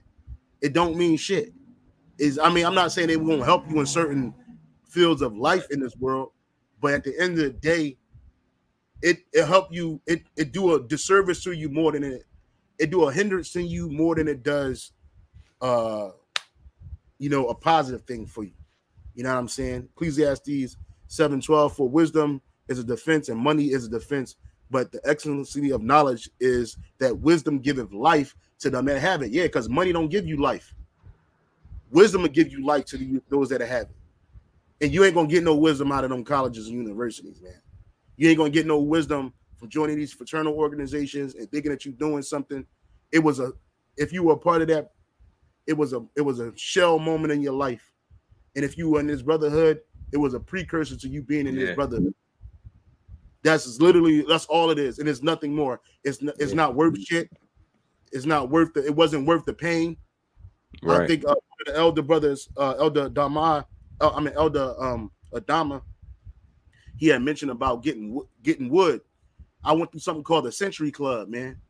And I fucked my butt up, the skin on my butt up, because I went through some bullshit thinking that it was something to be a part of. Letting some niggas slap me in my ass with a goddamn paddle. Which that shit come from slavery. That shit ain't got nothing to do with being in this organization and becoming a full-fledged member. It was just bullshit. Drunk antics. Simplicity. You know what I'm saying? I got I got a fucking scar my skin for life for some dumb shit. And then the nigga that did it, he didn't even want to get the nigga that did the brand, he didn't even get a brand, bro. He was like, no, I'm not gonna do that. You know what I'm saying? So it's like at the end of the day, man, like it was bullshit. I counted all dung for Yahweh Shai's sake, man. At the end of the day. So that's all I got to say about that. Final thoughts, Masha? Yeah, like the elder brother Gabar Yaldo saying, man, it's not worth it, man. At the end of the day, it's not worth it. It's not worth the time, the energy, the pain, the blood, the sweat, and tears that you thought it was gonna, benefit you in one way or another, man. It really doesn't, man. It doesn't. Because once you get into it, really, a lot. I mean, now as of 2022, a lot of people are now seeing what's going on, as far as like, them in there having jobs and stuff like that, and what's required of you to even get in certain positions. They're figuring it out like, oh man, you don't, it really at this point, people they realizing now it's just a money grab. That's all it is. Like one of the biggest financial institutions in America is the educational system, right beside the pharmaceutical industry. And there's a reason behind that, because they sell you a dream. You go to college, and do, basically get your degree and everything. And, and most of the people that go there, they come out, next thing you know, they working at McDonald's or something, or Burger King, and they don't really, they end up working retail, That shit's terrible, bro. It's fucking terrible. Yeah, man, yeah, but they sold them that dream, like, hey, you go to college, you get your dream job, and most of the time you don't end up with your dream job. You end up working somewhere else, doing fuck all, excuse my French, but doing something that you weren't thinking about doing, you'll end up with hey, you know what? That's why people are up in arms about student loans. You got these thousands on top of thousands of dollars in loans that you got to pay, and if you don't, man, they'll hound you down for it, and that's why they're making such a big push now to try to do away with student loan, because people are getting messed up by student loans alone, by themselves. $100,000 in debt, $100,000 plus in debt after you get out of school. And you got to pay that shit back immediately, man. Yep. You know what I'm saying? Like, that's fucked up. Like, you ain't even got no career off the ground yet. Most people get liberal arts degrees, bullshit degrees that don't mean nothing. And then they're expected to pay $100,000 loan. Bro, that's like over $3,000 a month at a high interest rate. So yeah, no, it's all bullshit. College was a scheme. College was there's a good documentary on YouTube. And it speaks about how the loan industry got its Sallie Mae, Fannie Mae, Freddie Mac got they stand up from the U.S. government. At one point, the U.S. government college cost about $1,000 a year so your parents could save up $4,000 and it could pay you through college. Then they started getting loans from the government to because it wasn't enough money for the schools to exist. So then they were like, oh, wait a minute, this is good. This is a good scheme. So they start robbing people, man, and because the government ran out of money sending people to college. So they oversaturated the market when they started introducing these different Fannie Mae, Freddie Mac loans to people to go to school. So the cost of living went up, cost of loans and interest went up, but salaries remained at a steady rate. So people couldn't pay that shit back because people were doing when the government was giving you loans, they were paying that shit back. $4,000 was nothing for them people back then in the 50s and the 60s. It was a lot of money, but families were able to pay it back. And they were like, wait a minute, they paying these loans back too quick. And then the government's running out of money. So then they gave it to them Fannie Mae and Freddie Mac, or Sallie Mae. And so, yeah, it's just one big financial scheme, bro. And if only reason why I would tell a person to go to school if they were paying you to go to school, i.e. you were in the military and you get that GI Bill, they're going to pay you a couple $1,000s a month to go to school, then go ahead and do it. And that was incentive for me to get the degree because I was like, I want to keep getting paid. So once you know what I mean? But if they're not paying you to go, what's the use? And now you got all this shit, we live in an information age where all the same information is available on YouTube, on different websites. You can literally get certified with any damn job online without leaving the comfort of your own home at your own pace. And now you got these for-profit schools like the University of Phoenix. I went to that school. You know, that's where I got this bullshit degree from for IT. Come to find out, you don't even need a degree to get into IT. You just need to get some damn certifications, and then you in there like somewhere. You know what I mean? But the process of it is so they can make money. They still send me emails to this day trying to get me to come back into school so they can get some more money from me and want me to go into debt and do it. I'm not going to do it. It ain't worth it.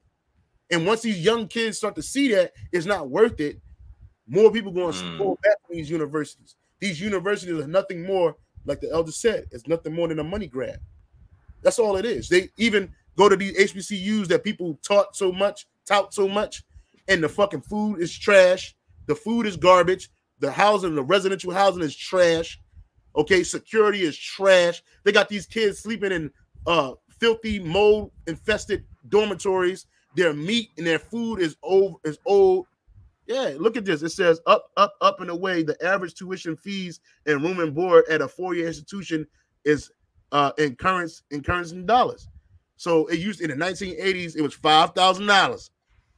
Coming to 2008, I think that's the last number on there. Maybe 2009, $40,000, man. 2010, 40, and it's more than that now. It's more tuition and fees.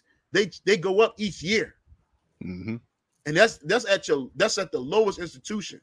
So now it's like, come on, bro. People are like, nah, I'm not doing. And then they make it mandatory that you got to stay on them dormitories the first 2 years. I think it's like the first year.